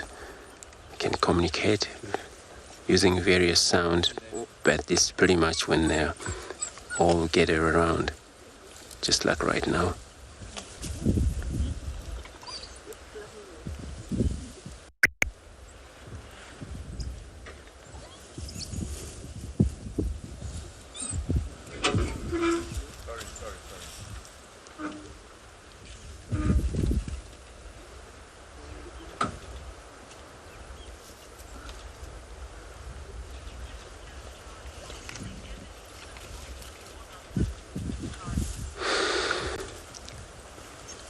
Charlie, so you're asking question, would they ever eat the bones or horns?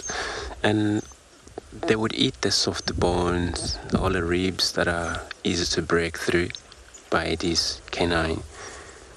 But then they wouldn't actually eat the horn.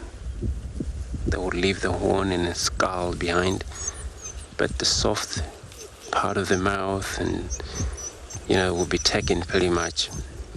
Nostrils will be taken, so they would take the ribs, part of the ribs that are still soft, for them to break through using these very beautiful sharp teeth of theirs.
So it's such a cool sighting, for sure, just to witness how and we're not sure when they actually started this, but it was so cool just to get in the scene and also still experience how they're working on this very skin and the flesh and also bone. So there's more, and they were right inside there. We're just going to see how that one is working on that little bit of the bone.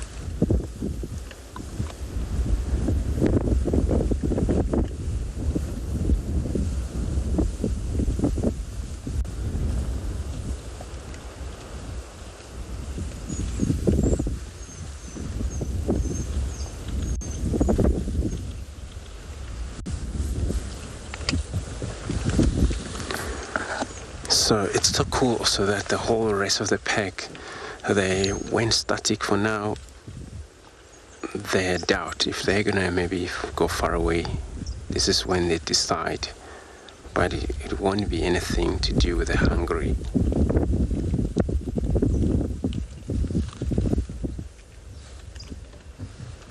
So the killing, it'll happen every now and then because they're so opportunistic animal. They would hunt successful very much. Where the medium prey species, it's all of these steenbok, grey duikers and the impalas.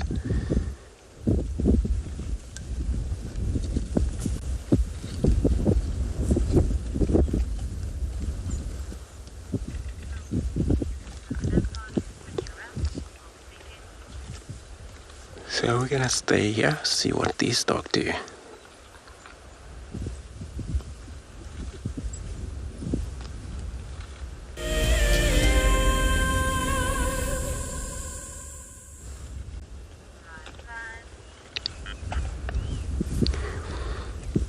These are two hooded vultures started to make their way.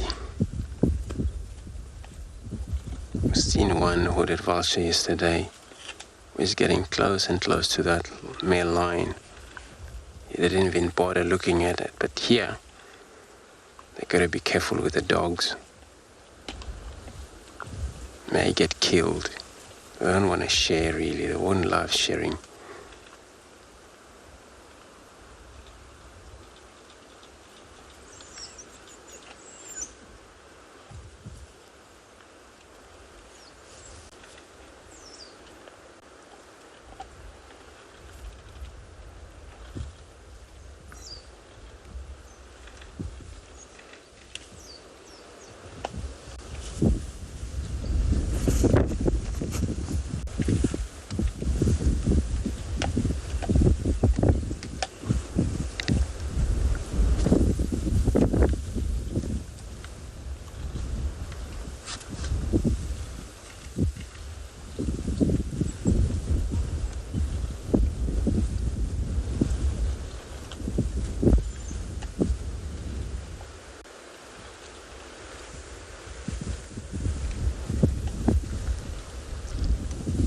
So if they decided, which they actually just have entered the Djuma, we're in Djuma property at the moment, this is when maybe they make their way towards quarantine. It's still actually quite a lot of hours for them. We can't tell or decide really what they're going to do from here, unless if we see them lie down, then we'll then be sure that they would be around, perhaps for the afternoon.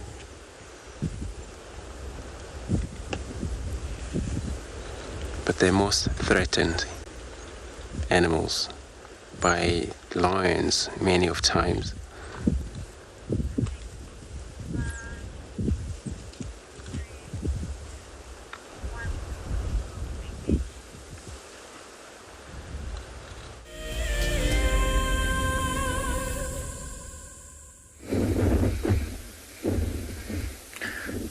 So there's been a bit of movement on our side. The majority that were lying down on the outskirts actually went and joined the POW. It's warmer there. It's quite nice for them. Also, it just reaffirms that whole social bond between them. Lions often, they want to touch each other when they sleep. There is a lot of love in a pride. It's just when it comes to a carcass, it's like all the love just goes out the window. So the Rasmal that was lying just to our right and behind us, he's moved off. He's actually now close to the pride. You can see a bit of his mane just in the back there. The white male hasn't really moved. The white female went and lay down close to the pride. Her sister also went. The old lioness stood up and she went to the pride. So it's basically just two young males actually now lying down on the outskirts. Two of the sub-adults, the white male and his brother. But otherwise, not too many changes. I do really think this is going to be their spot for the entire day. Unless you get a herd of buffalo move through here and they might want to start stalking, especially in these windy conditions. Or a herd of elephant come and they chase them around. Otherwise, they'll just snuggle up and then continue on a hunt tonight. It did look like, from their tracks, it looked like they tried to hunt at least, because sometimes we had the entire pride tracks on the road, and other times just one that might have looped around whatever they saw or tried to hunt, tried to flank it. But then, yeah, eventually all of them came back to the road, and they went north and east and south and west, and just any direction trying to confuse us. See, that old line has still got her head up, but I think she might flop over soon. Her eyes are closed. Maybe just enjoying the breeze a little bit.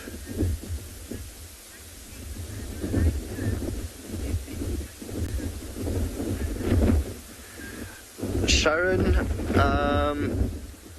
yeah, so the white female, of course, she has the white gene within her, which is a recessive gene, like a color inhibitor gene. So she has a good chance of producing white cubs, especially if she mates with a male that also has the gene. If her and the white male had to mate, it would automatically produce a white cub, which actually we don't want to happen.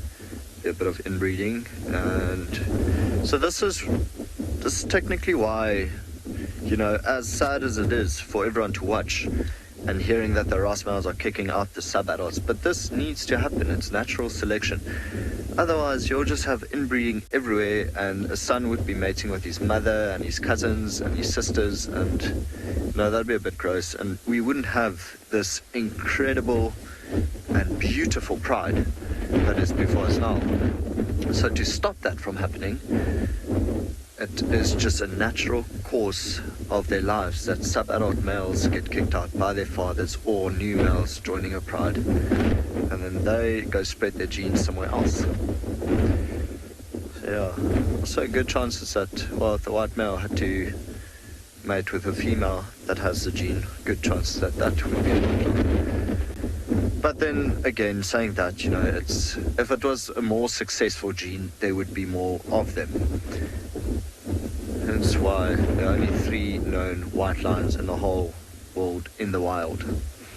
The other one being closer to Satara, Singita area, way further east of us. Also a male. I think they call him Casper. I see all of them heads down. It's still just cool seeing a whole pile of lions.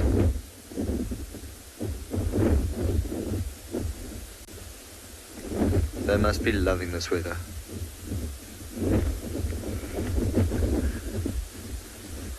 I always feel sorry for them in summer. Imagine just wearing a thick jacket every single day in 40-degree heat. That's terrible.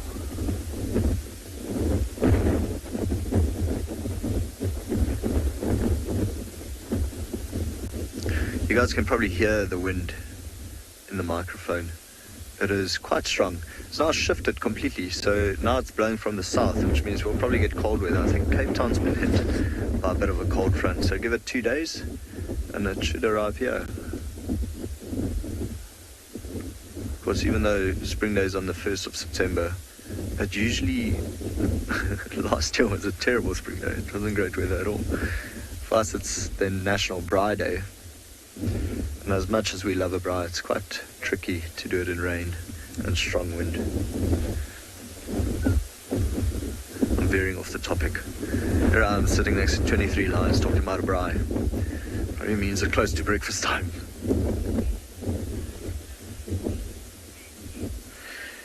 Benji, actually yes. So I remember it was either 2015, 16 or 17. I don't know, quite a bit lost on details. But the Birmingham Pride joined up with the Birmingham Breakaway Pride. And if memory serves me correctly, it was 27 lions all together in the Timbavati riverbed, which was dry at that stage. And they managed to bring down 2 buffalo. I think... So, but then, yeah, there was 2 prides coming together, so having this pride, just one pride altogether like this, 23, that's amazing. But imagine now if Birmingham Breakaway Pride, that whole pride, had to join up with Birmingham Pride, you'd have about 40 lions. That'd be scary. I don't know if I'd want to track that. Of course I would want to track that. It'd be amazing to see. But the chances of that happening is minimal. But yeah, Benji, this is the largest pride I've seen altogether as one pride. Now I wonder how long this is going to last. You know, we were talking about it earlier, well, Johan and myself, that it might be a good idea for the Ross males to keep the Savanots around for just a little while longer. You know, if any nomadic male had to walk in here, there are 23 lions. Okay, so 6 of them are cubs, and then 2 of them are still very young. I mean, only born in April last year, so they won't do much. But the rest, they'll defend each other. I feel sorry for that nomadic male.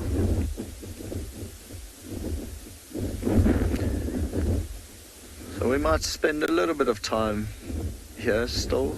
There's not much happening. But I think give it 5-10 minutes. If anything happens, we'll stay. If nothing happens, then we'll go further north.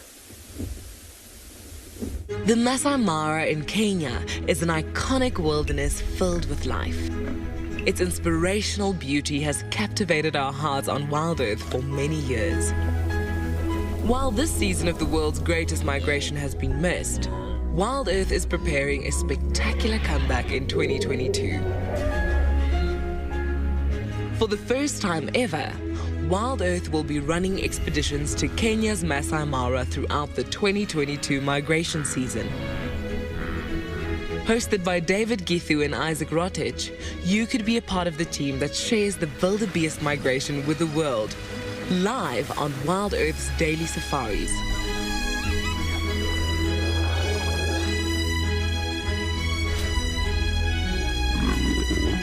If you're interested, then head over to our website to find out more.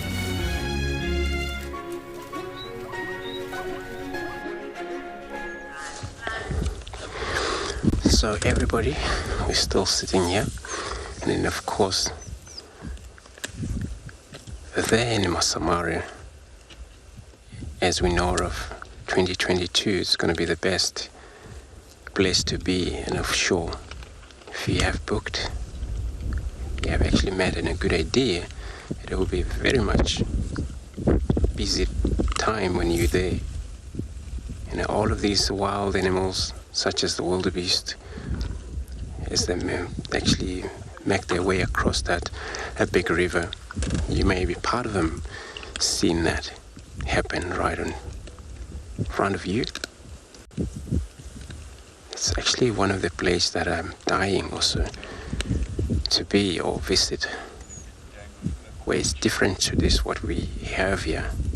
All of these covered bushes.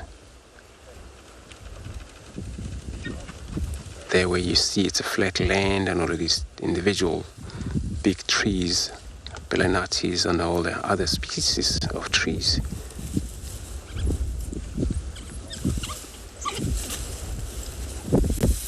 But we have dogs here, where they perhaps may see the dogs, but many times we witness a lot of lions trying to hunt these wildebeest and the zebras and all the crocodiles.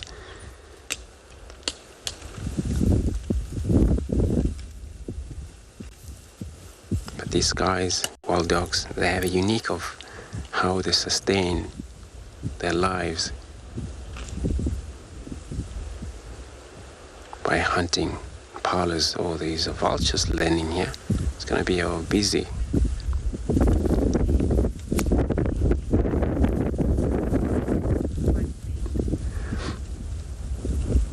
White men, so you're asking would they leave their stomach content? I've seen it. They've been actually fighting over it, so they all have emptied that content and then eaten it.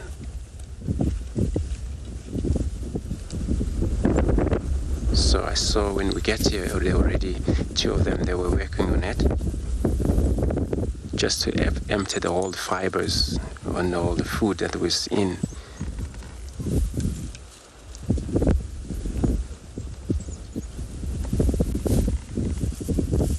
So for 12 of them, of course, they gotta have to make sure they were very hungry, I can tell, because they're still in that thing. So probably in the next 20 minutes, maybe they will forget about that. It's gonna be well done, cleaned.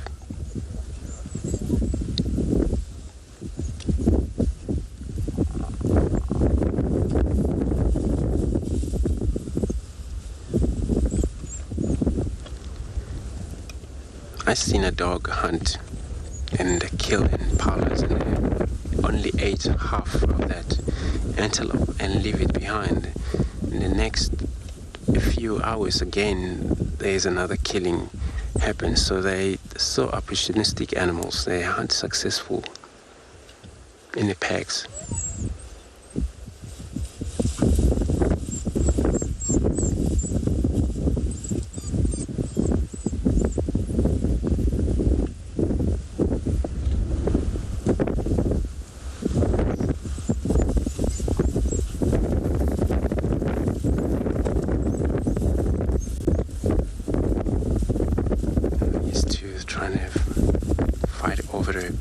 Of bone here. There are actually 2 males that are playing about.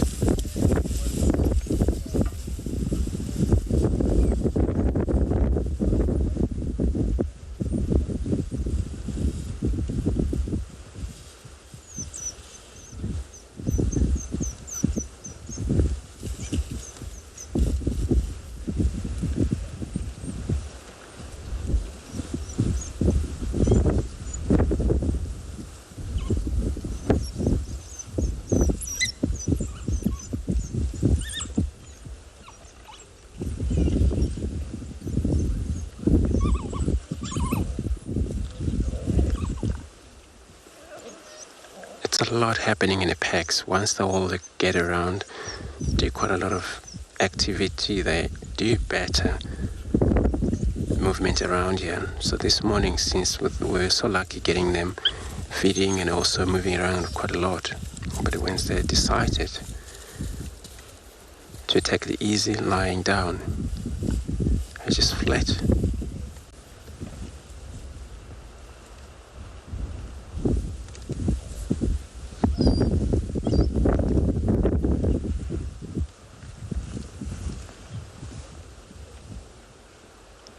But they can be also threatened by the big cats, such as the lions. A lot of time they get killed during that movement, during the chase of their prey species. It may happen run into the middle of the pride of lions. So many of these dogs killed by lions many of times, especially places where there's so many of brides of lions.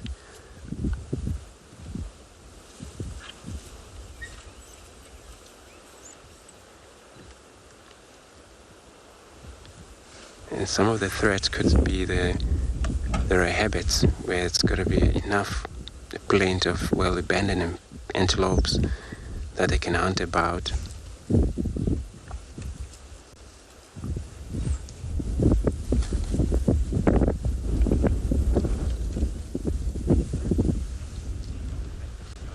So everybody, this is so cool to sit here and watch. I'm going to be doing the same.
me, the best part about being a guide is being able to live out in Africa's wild places and being able to share that with people. Of all the challenges, for me, the one that I'm probably the most comfortable with is the game drive. I think that's what I do most days, so that would probably be what I feel like I'd do the best at. It's like someone's put little Lego blocks up there and made this perfect little sort of statue, and there's another one further along as we drive. One of the challenges I'm the most nervous about would probably be shooting. I think on the day there's always quite a bit of pressure and intimidation, always associated with it, but I guess we'll see how it goes. I hope I'll win this competition, but if I don't, it's still been an experience of a lifetime, and I've learned a lot and met a lot of really, really cool people. I've seen something I've never seen here before. Look at these cubs. One is crossing the river. It's being washed away, unfortunately, but I'm sure the mother is going to save her. Look at that. How beautiful. Look at that. One crossing, 2 to go.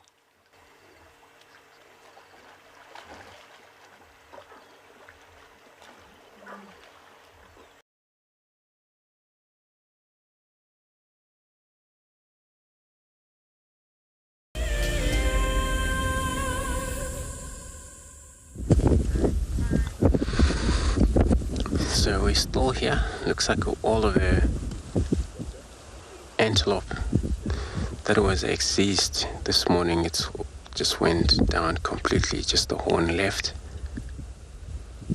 And perhaps we're going to see them soon move out of here. It will be very interesting to see what they're going to be doing.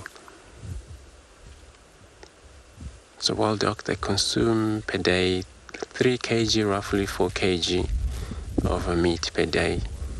So with impala weighing now 60 kg, and there are about a 12th of them. Perhaps they would have needed more.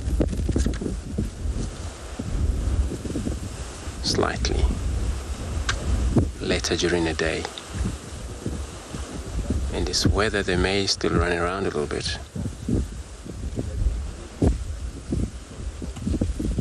Some may have eaten much. Those are actually killed it. Because during a hunt, so much of a delay to respond to their kill.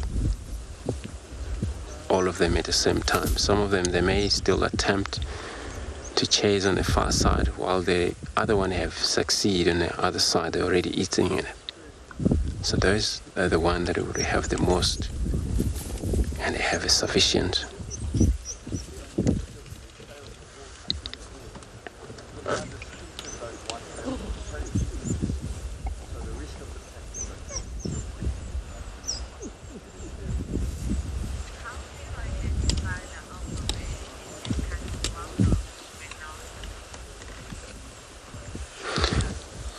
So you're asking how do we identify the alpha pair in the pairs?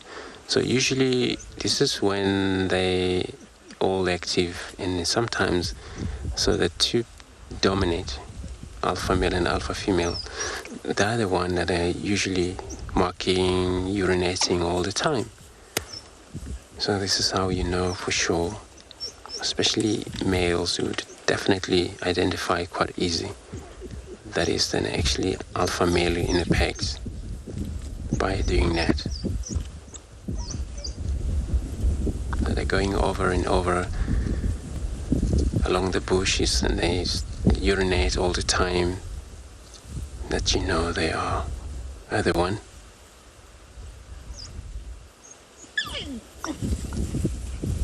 When it comes to hunt, everybody's task. So we have a sport thing as long as they are all the fully grown animals. And we just start to chase in that area. And then eventually all of the packs may run into the direction, or before may even scan and to locate what is going on there, why they're running in a direction. So there is always communication. Running away from the danger when they're in danger, it's a warning. They can make a warning call there for that. Kind of like a bark slightly, and then they move off the area.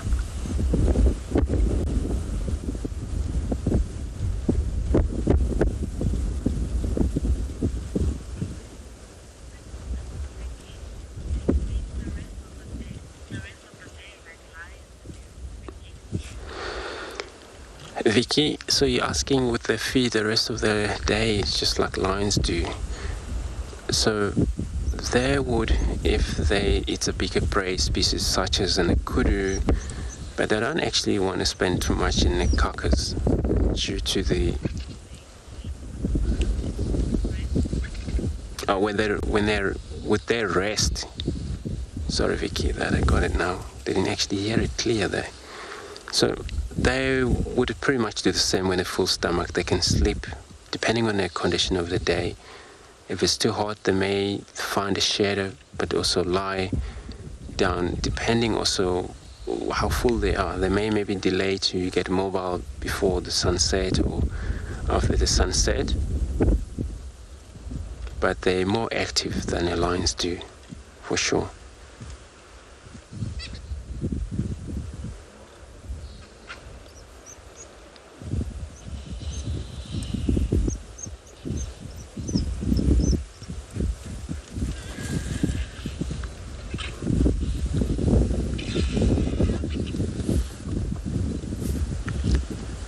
Interesting of the whole vulture. I think they have access to the bone that was banded out there. You can see how they're fighting over it.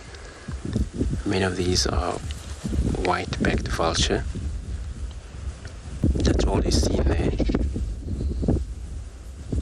Participating together.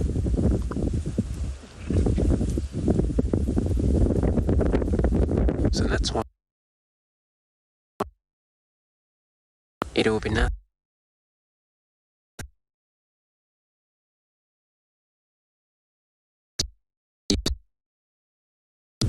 And a skull. So the white back vulture on fire this morning.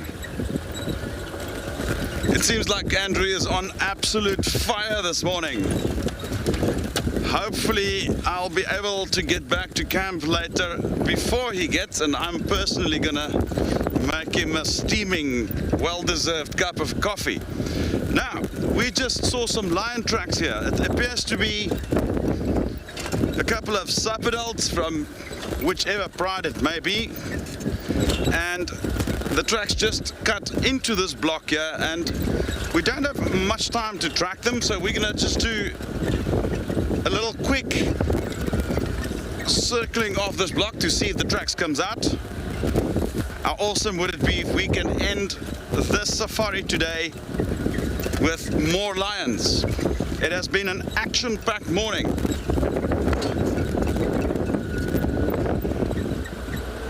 Certainly one for the books to remember.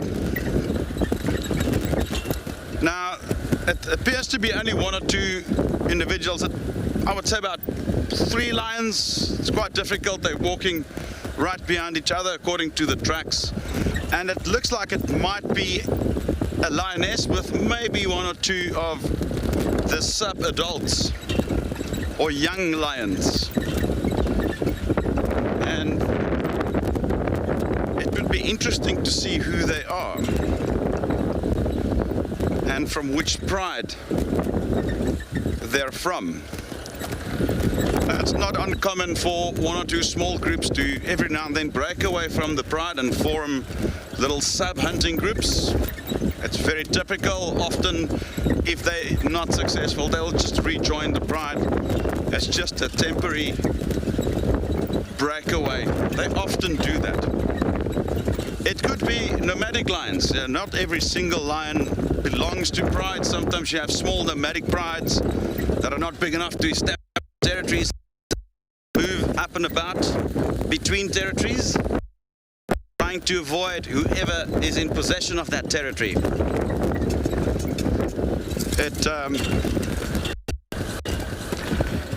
It would be very interesting to see who these individuals are. And I'm keeping a close eye on the road because that's where we want to be looking for tracks. In this type of grass here, line tracks is going to be very tricky. They've got very soft paws. They won't leave much of an imprint on the thick grass. So hopefully we'll see where the tracks emerge, and then if we're very lucky, we might have a visual.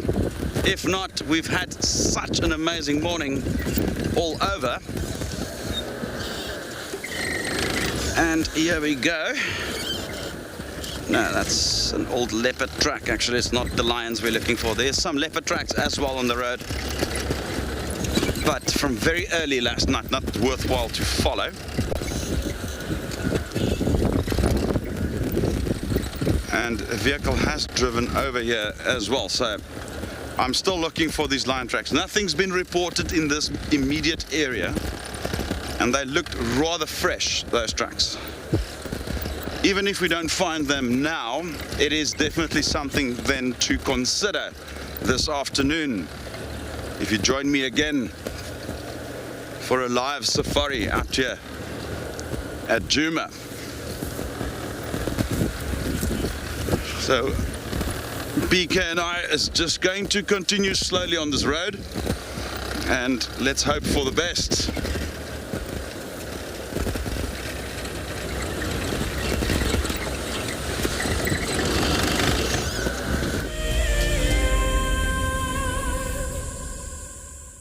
We've left the lazy cats. They are all now fast asleep. So I'm just looking down. There's tracks of a young male leopard going this way. Very quite interesting. Potentially even Makoti male. He has been seen east of us in the Manyeleti. So you never know. But yeah, anyway, the lions fast asleep. All of their heads down, so we thought, okay, we'd let them be, you know, and use the last, remaining 20 minutes. See if we can find anything else on our way back up north towards the Timavati River and back towards camp. But it has been a lovely morning. I mean, gee whiz, for a WildEarth drive, Andrew with 2 leopards and wild dogs, Chris with lions, us with lions. Well done, team.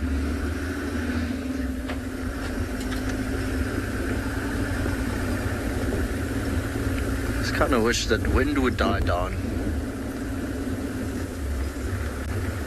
Not the best circumstances. Right, so this male came from there, which is, that takes us to our eastern boundary and takes you to Manyeleti. So there's potential that it is actually Makoti Vale. Yeah, I've not seen him in a very, very, very long time. And further off that side, there's a bit of a watering hole known as Deep Quarry. We used to actually see Mbiri Pride there.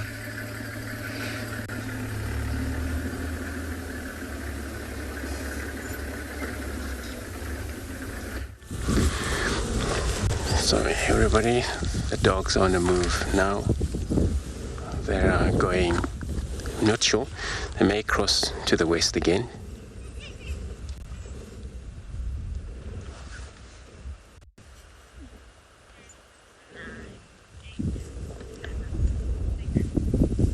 They're pretty playful on the road.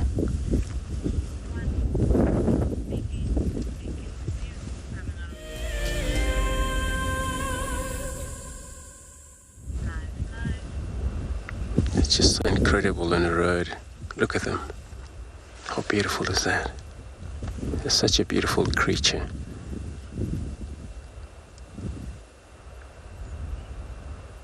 And you would love how they interact with one another and how they move about. So we'll keep up with them so we don't lose the visual, but this road, hey, they may head over to the other side of the property. Same what he has done with the leopards. So let's keep up with him. There.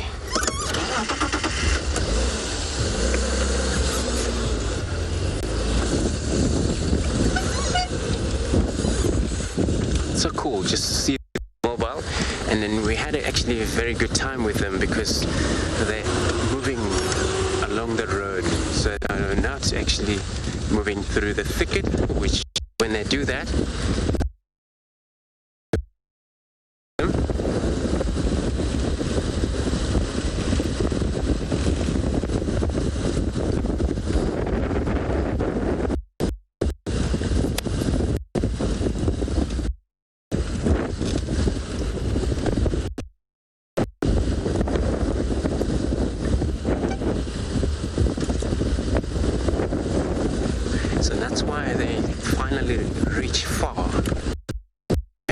like that.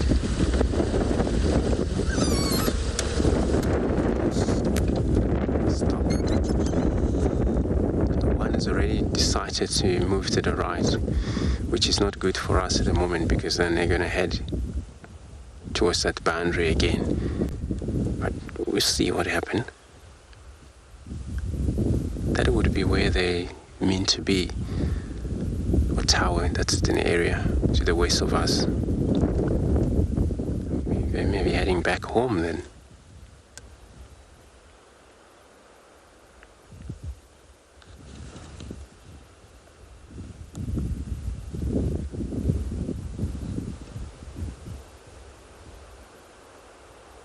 Now lost a member here.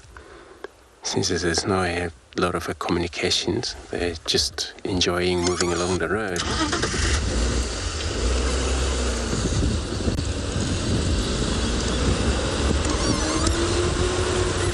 There's an open area, pile of plain.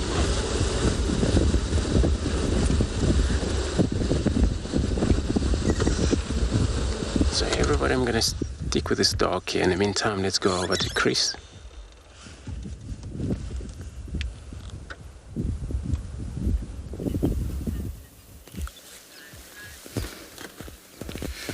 Lovely. Look at this. Look at this. Now, I am going to ask our viewers to ID this for us. It's a type of goshawk, or a sipiter as we refer to it as well. And there's a couple of fork-tailed drongos harassing the daylight out of this bird. You can send your questions to hashtag WildEarth on Twitter, @FC on YouTube, or just leave a comment on the live safari with your answer. And it's not often you get to see this particular raptor this close.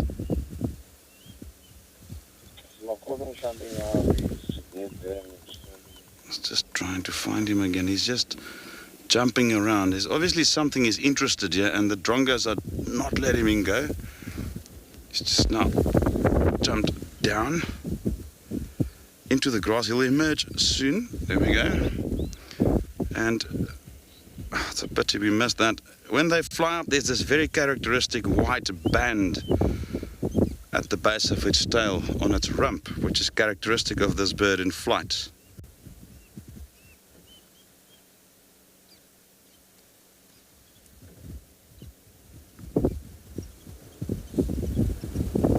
Wow.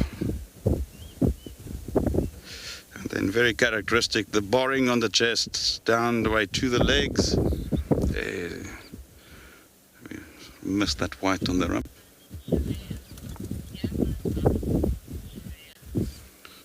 Couple of answers streaming in. Sharia, you are 100% correct. It is the Gabar goshawk. And for the viewers who wants to know how to identify this, it's a rather small falcon or goshawk, and this interesting grey coloration, the slight boring on the chest going down to the legs, the broad boring on the tail, in flight the white band over the tail, and then the orange legs, orange beak with the black tip, very characteristic of this bird. A very common goshawk in the area. And very, very pretty as well. Very handsome bird, like most raptors.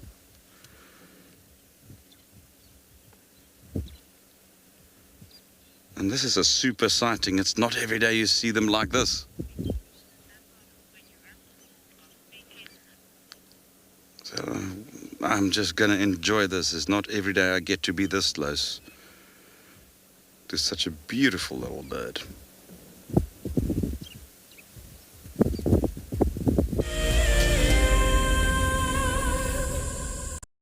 Every year in August, South Africa marks Women's Month. WildEarth would like to acknowledge and thank all the amazing females who have worked tirelessly to share our nature with the world. We're gonna have to just wait, okay? She's gonna come out there just on my right-hand side, and she can see these impala. Now you've got to inhale it. It burns. I don't know if it's supposed to work instantly. Go, girl, go! Get her! Get her, girl! Get her! I'm so looking forward to following her story in the future. I'm really hoping there's two. I'm really hoping there's two. But you know, even if there's one, oh my goodness, everyone! And I get to share it with you. Isn't that extra special? I get to experience it and show it to everyone.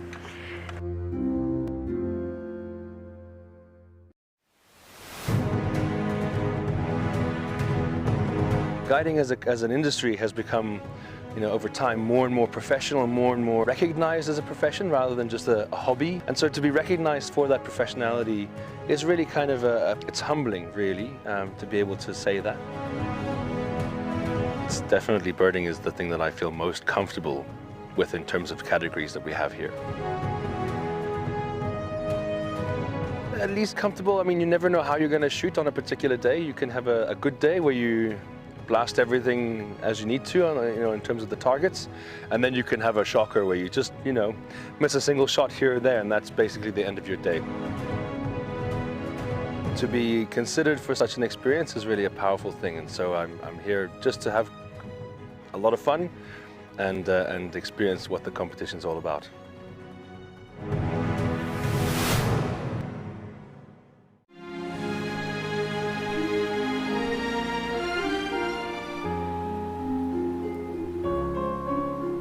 You are cheeky. That was a brave decision. Amber Eyes is...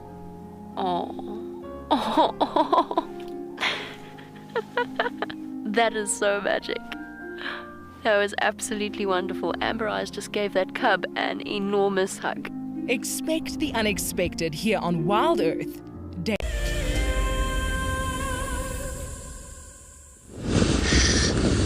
So everybody, we got at the dogs again, but they have reached the western boundary here.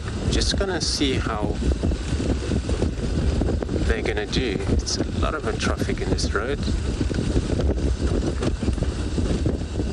Everybody's dying to see the dog, but also including some of the private vehicles that are using this public road here for everyone. I'm gonna try to keep up with them.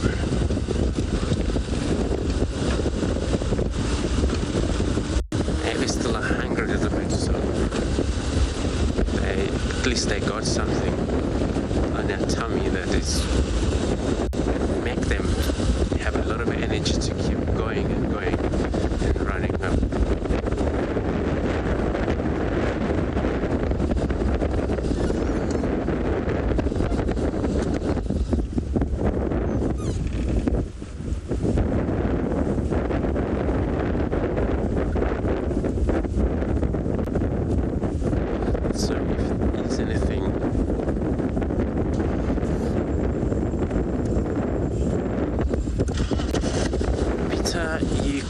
Saying that the wild dogs are always exciting. There are always exciting animals. And the way they do, the way they move around about, it's such an actually brilliant animal to watch. Let's actually hope we still keep them here. But yeah, they have made the decision. They came to an area where we may lose them if they cross to the west.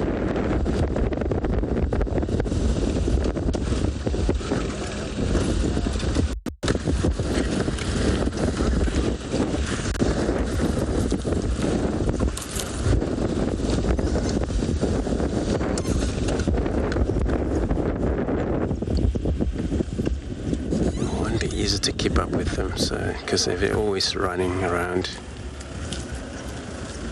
just like that. But they are so cool. Yeah.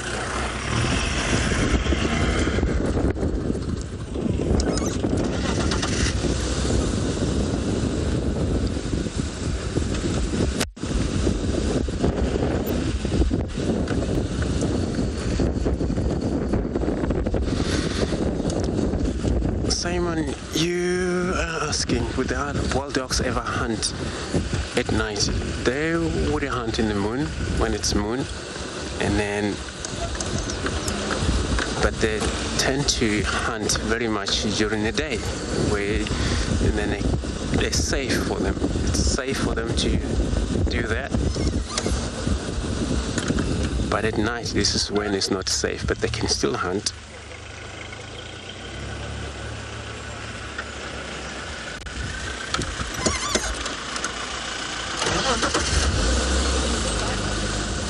Lucky that they're on the road all the time, and then just to see how they move. They already actually covered huge distance from where they had a impala there.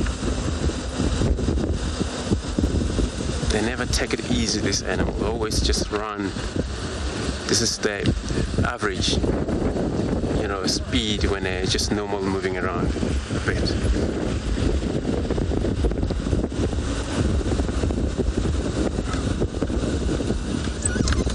Stop here.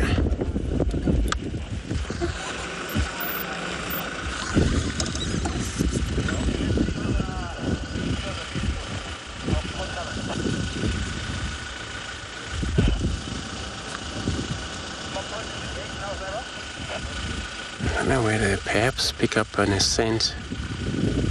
Maybe other dogs have come to an area where they communicate through chemical. All the urines, they always mark their territory around here, but they have such a massive big area where they operate.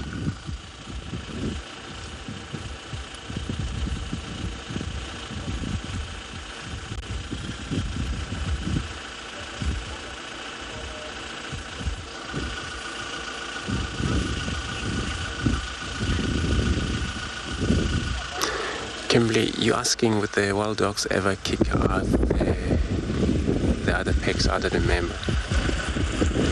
It happens sometimes. There is some separation that may take place when this is actually when the packs are overpopulated in the packs, got about 40 of them, and then eventually some member may make their way off, separated from there, maybe 15 move different way. In that way, there's going to be also started to form who's going to be actually the dominees, and for that, yeah, that will happen in nature, which is out here. That's very rare to see that happen because of the challenges they do come across. Safety is the first class for them. It has to be safe, stay away from the disease. Of course, they're in the wild, they cannot. Disease is there.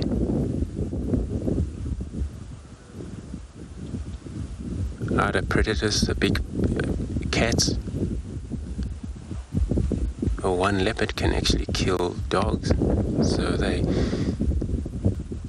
have to stay away from big clan of hyenas, where they can sometimes attempt to fight hyena away.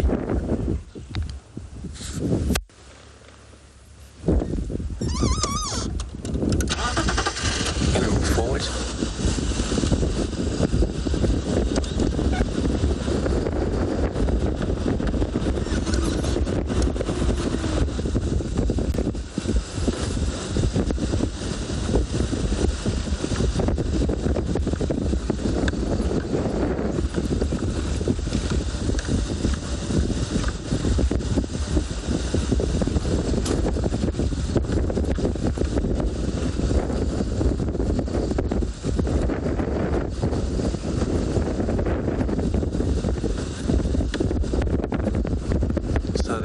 heading south. This road actually goes a long way. When they keep on like this, then they will eventually find themselves far away, and perhaps mile there.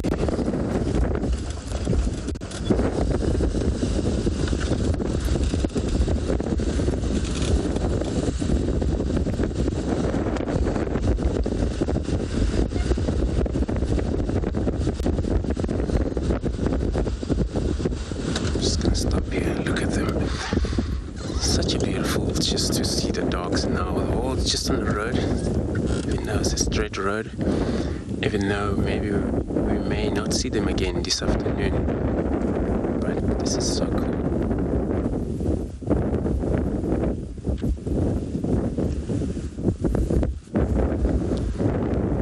So everybody, this is pretty much the end of the morning show for us, for everybody, and I would love to thank you so much for it's really been a privilege having you all on board this morning, and this afternoon we're going to be doing the same. Hopefully we get to see the dogs or the leopards, and yeah, we'll see you this afternoon. Goodbye for now.